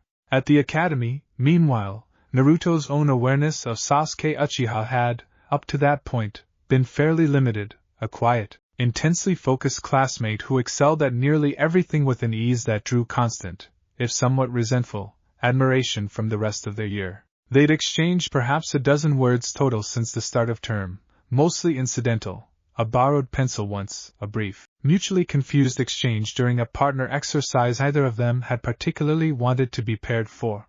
That began to change, slowly, on an otherwise unremarkable afternoon a few weeks into the new term. The class had been given a simple sparring exercise, pairs rotating through basic taijutsu forms under Irika's supervision, nothing especially demanding, though by this point in the term, the gap between the more naturally gifted students and everyone else had become increasingly obvious.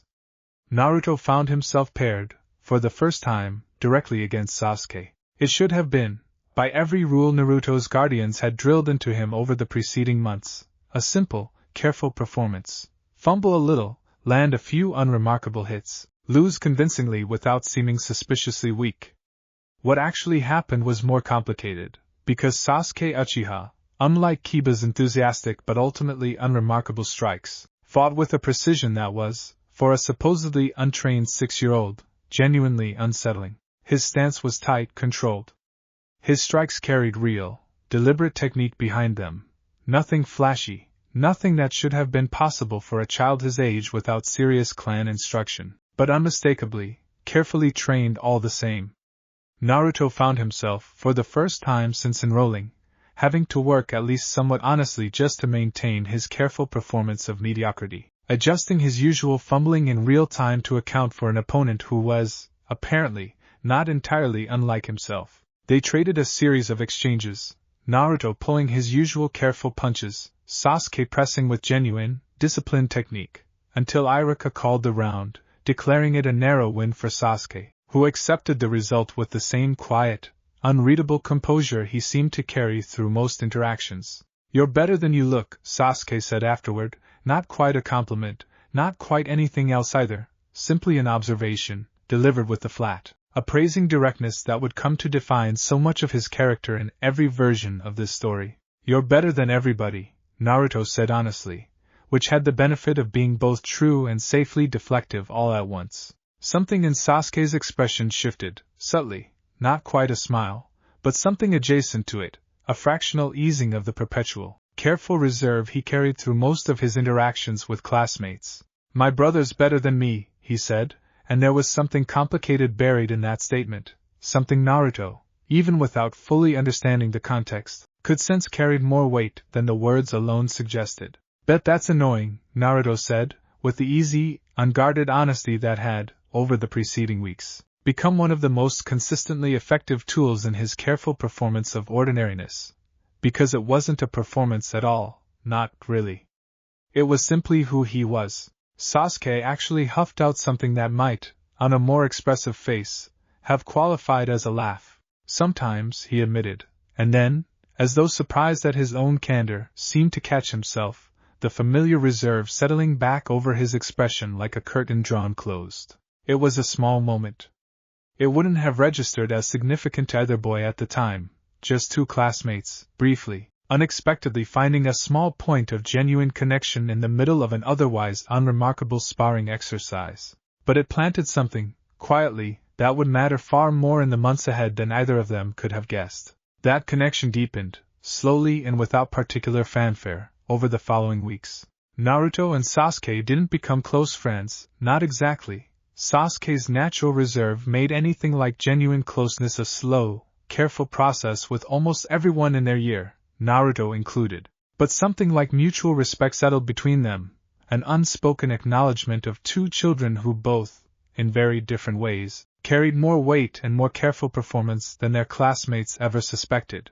It was during one of these quiet, incidental moments, the two of them sitting a short distance apart during a lunch break, neither quite talking to the other but neither entirely avoiding it either, that Naruto noticed something that stuck with him long after the school day ended. Sasuke was staring at his own hands, an expression of quiet, private frustration on his face that seemed entirely disproportionate to whatever small task had prompted it. "You okay?" Naruto asked, because it seemed like the thing a friend, even a tentative, still forming friend, ought to ask. Sasuke glanced up, seeming almost startled to be addressed. "Fine," he said, the reflexive deflection immediate and practiced, in a way that Naruto, of all people, recognized instantly for exactly what it was. "You don't gotta tell me," Naruto said, easy and unpressed, settling back against the tree they were both sitting near. "But you don't gotta pretend everything's fine either. Not to me, anyway." It was a strange thing to say, for a supposedly ordinary academy student, the kind of quiet, deliberate offer of honesty that Naruto's own guardians had, ironically, spent years teaching him to withhold from almost everyone else in his life. But something about the careful, guarded exhaustion in Sasuke's expression reminded him, in ways he couldn't fully articulate, of the careful mask he wore himself every single day, and some instinct, deeper than any training, told him this particular moment called for the opposite of concealment. Sasuke was quiet for a long moment, studying him with an expression that suggested he was recalibrating some assessment he'd made without quite realizing it. "My father's been different lately," he said finally, haltingly, the words coming out slower and more carefully than his usual clipped, guarded speech. "Everyone in my family has." There's a lot of meetings. A lot of tension. Nobody tells me anything. That sucks, Naruto said simply, with the particular, unadorned empathy that came easily to a boy who, whatever else he had to hide, had never once had to fake genuine care for the people around him. You want me to distract you? I know some card games. They're mostly cheating, but it's fun cheating. Something in Sasuke's carefully guarded expression cracked, just slightly, into something that was almost, unmistakably, a real smile. Sure, he said. Show me your cheating card games. It's a small scene. In the grand scheme of everything building toward the tragedy waiting just over the horizon of this story, it might seem almost inconsequential. But I think it matters, and I think it's worth sitting with for a moment, because in the original series, Naruto and Sasuke's early relationship was built almost entirely out of rivalry and misunderstanding. Two boys who circled each other for years without ever quite finding this kind of unguarded, genuine moment of connection until the story had already put them through considerable pain first. This version gets there earlier. And whether that earlier connection ends up being a comfort or a complication, once the tragedy this story has been quietly building toward finally arrives, is something we're going to find out very soon. Back within the walls of the Uchiha compound, tensions that Rin had only glimpsed the edges of during her conversation by the river were, in fact, building toward a breaking point that none of the wider village, and certainly none of Naruto's small, hidden family, yet understood the true scope of. Itachi Uchiha carried, in those final weeks, a weight that few 13-year-olds in the history of the village had ever been asked to bear, caught between a clan sliding inexorably toward rebellion against the very village he had sworn his life to protect, and a set of orders from that same village's highest authorities that would demand of him a sacrifice so total, so devastating, that even his carefully cultivated composure sometimes threatened to crack under its weight. He thought, often, in those final weeks, about a quiet conversation by the Naka River, a stranger's simple, honest answer to a question he hadn't been able to voice fully even to her. I'd rather know, even if it hurts. He thought, too, about a small, unremarkable academy student his younger brother had mentioned once or twice at dinner, a classmate named Naruto, apparently kind in the easy, uncomplicated way most of Sasuke's classmates weren't, apparently possessed of an unusual, quiet strength that Sasuke, in his limited but genuine way, seemed to have taken real notice of. He didn't know, of course, exactly what secret sat behind that classmate's easy, cheerful mask. He had no reason to suspect it, but something in the way his brother spoke of this particular boy, with a kind of guarded, tentative warmth Sasuke rarely extended to anyone outside their immediate family, lodged itself somewhere in Itachi's careful, methodical mind, a small detail filed away alongside 1,000 others, waiting for a context that hadn't yet arrived. That context arrived on a quiet, moonlit evening not many weeks later, when Itachi Uchiha received a summons to the clan's inner chambers that he had, in some exhausted, resigned part of himself, been dreading for months. He knew, the moment the messenger found him, exactly what conversation was waiting for him behind those doors. He knew, with the terrible, focused clarity that had carried him through every impossible mission of his young life, exactly what choice was about to be placed in front of him, and exactly how few options that choice actually left him. He thought, one last time, of a stranger's honest answer by the river, I'd rather know. Even if it hurts, he hoped, walking toward those inner chambers with his expression carefully, perfectly composed, that whoever eventually had to carry the truth of what was about to happen, whether that was his brother, or the village, or some small, unremarkable classmate who had no idea how close this story was about to come to his own carefully hidden life, would find, somewhere in the pain of it, the same quiet strength that answer had asked of him, because within those chambers, a decision had already been made. And nothing that happened after that night would ever be the same again, not for the Uchiha clan, not for the village, and not for the small, hidden, carefully protected family raising a boy none of them yet realized was about to lose something he'd only just begun, quietly and without knowing it, to gain. The summons had come at dusk, and by the time full night settled over the village, Itachi Uchiha understood, with the same terrible clarity that had guided him through every impossible mission of his short life, that there was no version of the next several hours that ended without unbearable loss. I won't walk you through what happened inside those inner chambers in detail. Some things this story doesn't need to show you directly to make you feel the weight of them. What matters is this.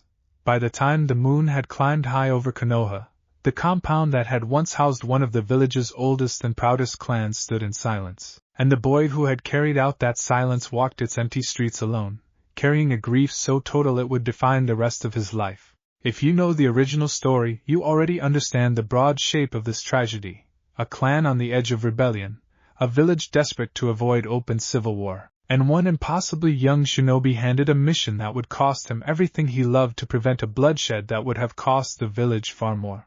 That much, in this version of the story, remains the same.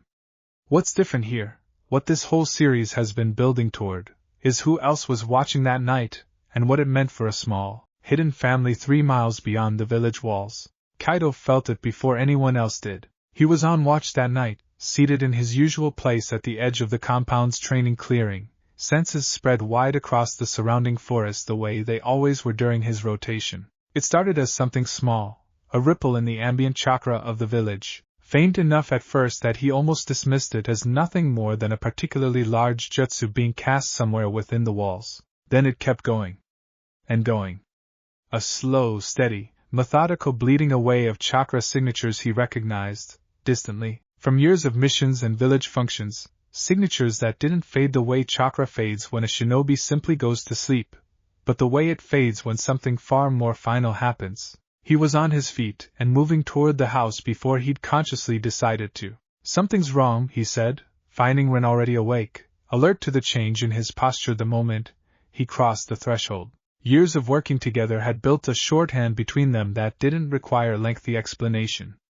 Chakra signatures, dozens of them, all converging near the Uchiha district. They're not moving anymore. Ren's face went carefully, professionally blank, the expression she wore when her mind was already 3 steps ahead, cataloging possibilities she didn't want to say out loud yet. How many? Too many, Kaido said quietly. And it's still happening. Daisuke emerged from the room he'd claimed as his own years earlier, already dressed, his usual measured calm sharpened into something more focused. The Hokage will need every available ANBU. If this is what it sounds like, it's what it sounds like, Kaido said, and something in his flat, certain tone left no room for anyone in that room to hope otherwise. Sana appeared last, drawn from the small room where she'd been keeping watch over a sleeping Naruto, her expression carrying the particular steadiness she always found in moments of crisis, the same steadiness that had, years earlier, made her the natural center of gravity for this entire fragile arrangement. Naruto's asleep, she said quietly. Whatever's happening, he doesn't need to be part of it tonight. There was a brief, charged silence in the main room. 4 shinobi who had spent 6 years building a quiet, hidden life around the deliberate avoidance of exactly this kind of entanglement with the village's larger, more dangerous machinery, now facing the very real possibility that machinery was about to demand their attention whether they wanted it or not. I need to go, Ren said finally. If the Hokage's calling in every available hand, an unexplained absence is going to raise exactly the kind of questions we can't afford. I'll stay at the edges. Reconnaissance only. I won't engage unless there's no other choice. Kaido nodded slowly, already running calculations. I'll stay here, with Naruto. If this is as large as it feels, the village is going to be chaos by morning, and someone needs to make sure that chaos doesn't find its way out here. Daisuke was quiet for a moment, his expression carrying something heavier than his usual measured calm. The Uchiha district, he said slowly, half to himself. Naruto's classmate. Sasuke. The room went still again, the full weight of what might be unfolding settling over all of them at once. Go, Sana said quietly to Rin, her voice steady despite everything. Find out what's happening. We'll handle things here. What Rin found, in the hours that followed, was a scene that would stay with her for the rest of her life, and that this story, out of respect for everyone involved, real character and audience alike, isn't going to describe in detail. What matters is this: by the time the first gray edges of dawn touched the sky over Konoha, the Uchiha district stood almost entirely silent, and word was already beginning to spread, in the careful, hushed way village tragedies always spread, of what had happened within its walls that night. The clan had been all but wiped out. And the shinobi responsible, the one whose careful, methodical hand had ended so many lives in a single night, sparing only his own younger brother, had vanished into the darkness beyond the village's borders before the sun rose, leaving behind no explanation the village's leadership was prepared to share with anyone outside the highest levels of its command structure. His name was Itachi Uchiha. Ren, positioned at the edges of the district as reconnaissance rather than direct response, watched from a rooftop several buildings away as the first response teams moved through the compound, watched the grim, controlled efficiency with which senior shinobi began the terrible work of confirming what had happened and securing the scene. She watched, too, from that same careful distance, as a small, shell-shocked figure was finally located, alive, inside one of the compound's inner buildings, a boy no older than Naruto, his face pale and utterly blank with a shock too large for his small body to properly process. Sasuke Uchiha, Ren's breath caught, watching a village medic gently guide the boy out into the gray pre-dawn light, watching him move with the stiff, mechanical steps of someone whose mind had retreated somewhere his body couldn't follow. She thought, with a sharp, sudden ache, of low wooden tables and card games and quiet, unguarded lunchtime conversations Naruto had mentioned once or twice over dinner, a classmate, a tentative friend. A boy whose entire family had just been taken from him in the space of a single night. She thought, too, of everything Naruto had confided about that boy's quiet loneliness, his careful reserve, the small cracks of warmth that had occasionally shone through when he thought no one was paying close enough attention to notice. There was nothing she could do. Not now. Not as an unnamed, unacknowledged ANBU operative with no official standing in what was rapidly becoming one of the most sensitive and closely guarded incidents in the village's recent history. She watched Sasuke Uchiha disappear into the care of the village's medical and psychological support teams, and she carried that image back to the hidden compound with her, unable to shake the terrible, aching helplessness of having witnessed the immediate aftermath of a tragedy she had no power to soften. Naruto woke that morning to a compound that felt, immediately and unmistakably, different. He couldn't have said exactly how he knew. Nothing about the house itself had changed. No obvious sign marked the morning as different from any other. But something in the careful, subdued quiet that greeted him at breakfast, something in the way Sana's hands lingered a half-second longer than usual arranging his rice bowl, something in Kaido's unusually close attention as Naruto made his way toward the door for school, all of it settled into his stomach as a low, wordless unease he didn't yet have the context to understand. "Everything okay?" he asked, pausing at the doorway, backpack slung over one shoulder. Kaito knelt down slightly to meet his eyes, his expression carrying a gentleness that, while not unusual, felt weighted with something Naruto couldn't quite place. "Something happened in the village last night," he said carefully. "Something sad. I don't want you to hear about it secondhand at school without some warning first." "What happened?" Kaito hesitated, weighing exactly how much truth a 6-year-old could safely carry into a day that was already going to be difficult enough. "There was an incident within the Uchiha clan," he said finally, "a very serious one. I don't know all the details yet. But I want you to be prepared. Your classmates are going to be upset today, and some of them might know more than you do. If anyone asks you anything, or says anything unkind, you come straight home. Okay?" Something cold settled into Naruto's chest, a child's instinctive understanding that serious incident and Uchiha clan together, spoken with this much careful weight, meant something far worse than the words alone conveyed. "Is Sasuke okay?" Kaito's expression flickered, just briefly, with something that might have been reluctance to answer honestly. "I don't know," he admitted. "I hope so, but I want you prepared for the possibility that he might not be, in whatever way we mean by okay today." Naruto absorbed that in silence, his small hands tightening around the strap of his backpack. "Can I skip today?" I don't want to go if something bad happened to him." "I know," Kaido said gently. "But hiding from it won't make it easier, and if Sasuke does come to school today, needing someone steady beside him, I think you'd want to be there.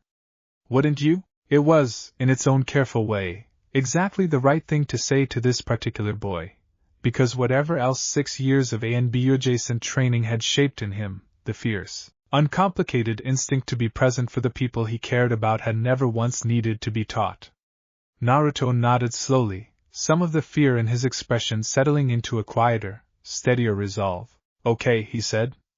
I'll go. The academy that day was, as Kaido had predicted, a place transformed by rumor and grief. News of the Uchiha tragedy had spread through the village with the terrible speed such things always do, filtered and distorted through a dozen retellings by the time it reached a classroom full of 6-year-olds, some versions wildly exaggerated, some strangely muted, almost none of them entirely accurate, though the core, devastating truth remained unmistakable underneath all of it. The Uchiha clan was gone. Nearly all of it, in a single night. Iruka arrived that morning with an expression far more careworn than Naruto had ever seen on him, addressing the class with a gentleness that made clear, even to children too young to fully grasp the scale of what had happened, that something genuinely terrible had occurred. I know some of you have heard things, Iruka said carefully, standing at the front of a classroom gone uneasily quiet. I'm not going to pretend nothing happened, because that wouldn't be fair to you, and it wouldn't be honest. There was a very serious incident within the Uchiha clan last night. Many people were lost. I know that's frightening to hear, and I know some of you are going to have questions I might not be able to answer. What I need from all of you today, more than anything else, is kindness. Toward each other, and especially toward anyone in this room who might be more directly affected than the rest of us. His gaze drifted briefly toward an empty desk near the back of the room, Sasuke's desk. Naruto realized with a fresh wave of cold dread, conspicuously unoccupied. He's not here. The day crawled forward in a haze of half-hearted lessons and hushed, anxious whispering among students too young to fully process grief on this scale but old enough to sense, unmistakably, that something in their small world had shifted permanently. Naruto found himself unable to focus on much of anything, his mind circling back, again and again, to a lunchtime conversation weeks earlier. My father's been different lately, nobody tells me anything, and to the small, private smile he managed to coax out of a boy who, it now seemed, had spent those final weeks quietly, desperately alone with a fear none of his classmates had understood the true weight of. Sasuke didn't come to school that day. Or the next. Or for nearly 2 weeks after that, during which the academy settled, in the particular resilient way children's institutions always seem to, back into something resembling its normal rhythm, even as the empty desk near the back of the classroom remained a constant, quiet reminder of everything that had happened just beyond the walls of their ordinary lives. Back at the compound, that first evening after the news broke, the household gathered around the low table in a silence heavier than any Naruto had ever experienced there. I saw him, Rin said finally, quietly, once Naruto had been settled to sleep and the adults could speak freely. This morning. Sasuke. They found him alive, inside the compound. She stared down at her untouched cup of tea, her expression carrying a rare, visible strain. He looked, she stopped, searching for words adequate to what she'd witnessed. He looked like someone who'd left his body somewhere else, and only the shell was still walking around. Sana's expression tightened with the particular ache of a medic who understood, better than most, exactly what kind of trauma could produce that reaction in a child. Shock, she said quietly. Severe shock. He'll need real support, professional support, and even then, she didn't finish the sentence. She didn't need to. Do we know who's responsible? Daisuke asked, his voice carefully level in the way it always was when he was working hard to keep something larger, more volatile, contained beneath the surface. Ren hesitated. Itachi, she said finally. The clan's own ANBU captain. The silence that followed that revelation was different from everything that had come before it, heavier, more complicated, carrying within it every fragment of context each of them had separately gathered over the preceding weeks. The conversation, Rin said slowly, almost to herself. By the river. He asked me if it was better to know something terrible was coming, or not know at all. Her hands tightened around her teacup. I told him I'd rather know. I had no idea. She stopped, unable to finish, the weight of what she now understood settling over her with an almost physical force. You couldn't have known what he was asking, Sana said gently, though the words did little to ease the visible guilt written across Ren's face. None of us could have. Kaido, quiet through most of the conversation, finally spoke, his tone carrying the careful, measured weight of someone working through implications the others hadn't yet fully considered. If the village's own ANBU captain was responsible for something this large, he said slowly, It wasn't a rogue act. Not one this thorough, this controlled. This was sanctioned. Ordered even, from somewhere very high up. The room went very still. You're saying the Hokage, Daisuke started. I'm saying, Kaido said carefully, that we don't know enough yet to say anything with certainty. But a 13-year-old boy, however gifted, doesn't carry out something on this scale entirely alone, and doesn't do it without consequences from the village's leadership, unless those consequences have already been decided in advance. He paused, choosing his next words with visible care. Whatever the full truth turns out to be, I think we need to be prepared for the possibility that it's more complicated, and more painful, than a simple story of one boy turning against his own family. It's worth pausing here to acknowledge something important about how this story is choosing to handle this particular tragedy. In the broader Naruto mythology, the full truth behind the Uchiha massacre, the political pressures, the impossible choice forced onto Itachi, the terrible cost he carried alone for years afterward, doesn't come to light until much later in the story, revealed gradually and devastatingly across many episodes. This version isn't going to rush past that complexity, or resolve it neatly in a single chapter. What matters for now is simply this: 4 people who had spent years quietly building a family out of love and careful protection were suddenly, unavoidably confronted with the reality that the village they called home was capable of demanding sacrifices this total, this devastating, from children barely older than the boy sleeping down the hall. None of them said it directly that night.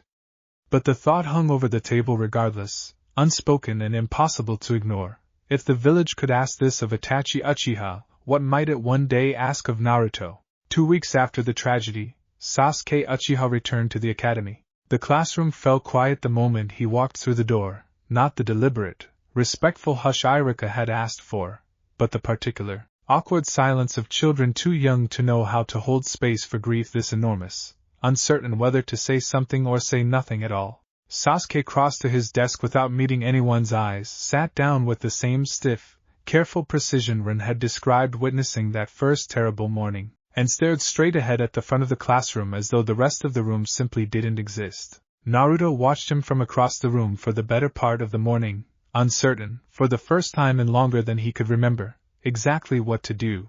Every instinct in him wanted to go sit beside Sasuke immediately, to say something, anything, that might ease even a fraction of the weight he could see, plainly, sitting on his classmate's small shoulders. But some quieter, more careful instinct, the same one Kaido had spent years cultivating in him, held him back, uncertain whether pushing too hard, too soon, would help or simply add one more demand to a boy who already seemed to be barely holding himself together. It was during the lunch break, watching Sasuke sit alone at the edge of the courtyard, ignoring the small plate of food in front of him entirely, that Naruto finally made his decision. He didn't say anything at first.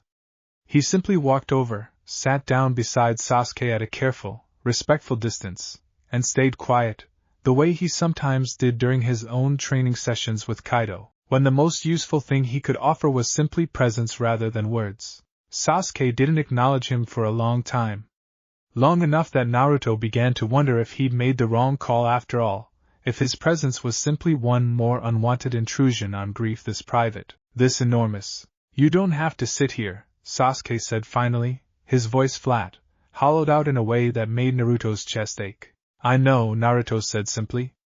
I want to. Silence stretched between them again, the ordinary noise of the courtyard continuing around them, children's laughter and chatter carrying on with the particular obliviousness of a world that kept moving forward regardless of individual tragedy. Everyone keeps looking at me different, Sasuke said eventually, quietly, staring down at his untouched food. Like I'm gonna break. Or like they're scared of me. I'm not scared of you, Naruto said, with the same simple, unguarded honesty that had, weeks earlier, first cracked something open in Sasuke's careful reserve. And I don't think you're gonna break. I think you're really sad, and that's different. Something in Sasuke's rigid posture eased, fractionally. At that, the first small give Naruto had seen in him since he'd walked back through the classroom door that morning. My brother did it, Sasuke said, so quietly Naruto almost didn't catch it. Everyone thinks I don't know that, or that I shouldn't say it out loud. But I know. Naruto's breath caught. He thought, briefly, of everything his own guardians had discussed in careful, worried tones over the preceding 2 weeks, the unanswered questions, the suspicion that something far larger and more complicated sat behind the tragedy than the village's official silence suggested. But none of that was his to share, not now, not with a boy who just lost almost everything in a single night. I don't know why he did it, Naruto said carefully, choosing every word with more deliberation than he usually managed. But I know you didn't do anything wrong. Whatever happened, whatever the reason was, none of it's your fault. Sasuke was quiet for a long moment, his dark eyes fixed on some middle distance, carrying a weight far too large for a boy his age to hold alone. He looked at me before he left, Sasuke said finally, so quietly it was barely audible. Like he was sorry. Like he didn't want to. He swallowed hard, his composure visibly straining against something enormous. I don't understand. I don't understand why he'd be sorry and still do it. Naruto didn't have an answer for that. Nobody did, not yet, not the village's leadership, not the 4 guardians quietly puzzling over the fragments of truth they'd managed to piece together, and certainly not a 6-year-old boy sitting beside his grieving classmate in a courtyard full of children who had no idea how much larger and more complicated the world they were growing up in truly was. So he did the only thing he could think to do. He reached over, carefully, and set his own hand over Sasuke's, the way Sana sometimes did when she was steadying a patient too overwhelmed by pain to hold still on their own. I don't know either, Naruto said honestly. But you're not alone. Whatever happens now, you're not alone. I promise. It was, in its own small, imperfect way, exactly the promise this entire story has been quietly built around from its very first chapter. The promise made in a windowless room years earlier, that no child carrying an unbearable weight should have to carry it entirely by himself. Naruto had no idea, sitting in that courtyard, just how directly he was echoing something Kaido had told him years before he could even remember it clearly. But something in those simple words reached Sasuke Uchiha in a way little else had managed in the 2 devastating weeks since that terrible night. A small, fragile thread of connection stretched across an enormous, aching loss, thin but real, and strong enough, in that moment, to hold. Sasuke didn't cry. Not there, not in front of the whole courtyard. But something in his rigid shoulders finally, visibly eased, and for the first time since he'd walked back through the classroom door that morning, he turned and actually looked at Naruto. Really looked, the way he had months earlier during that first sparring exercise, seeing something in his classmate that went beyond the careful, ordinary performance Naruto had spent so long building. Thanks, Sasuke said quietly. It wasn't much. But it was, in its own way, everything.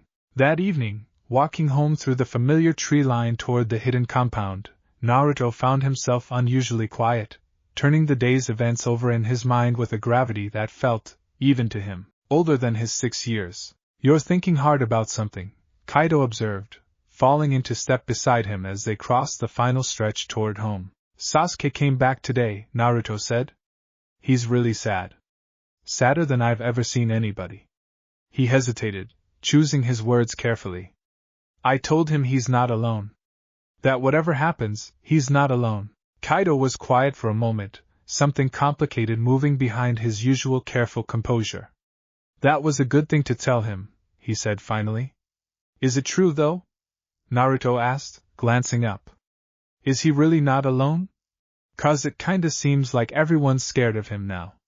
Like they don't know what to say. Kaido considered the question with his usual deliberate weight. It's true if people choose to make it true, he said finally. Being told you're not alone doesn't mean much, on its own. It has to be backed up, over and over, by people actually showing up. That's the hard part.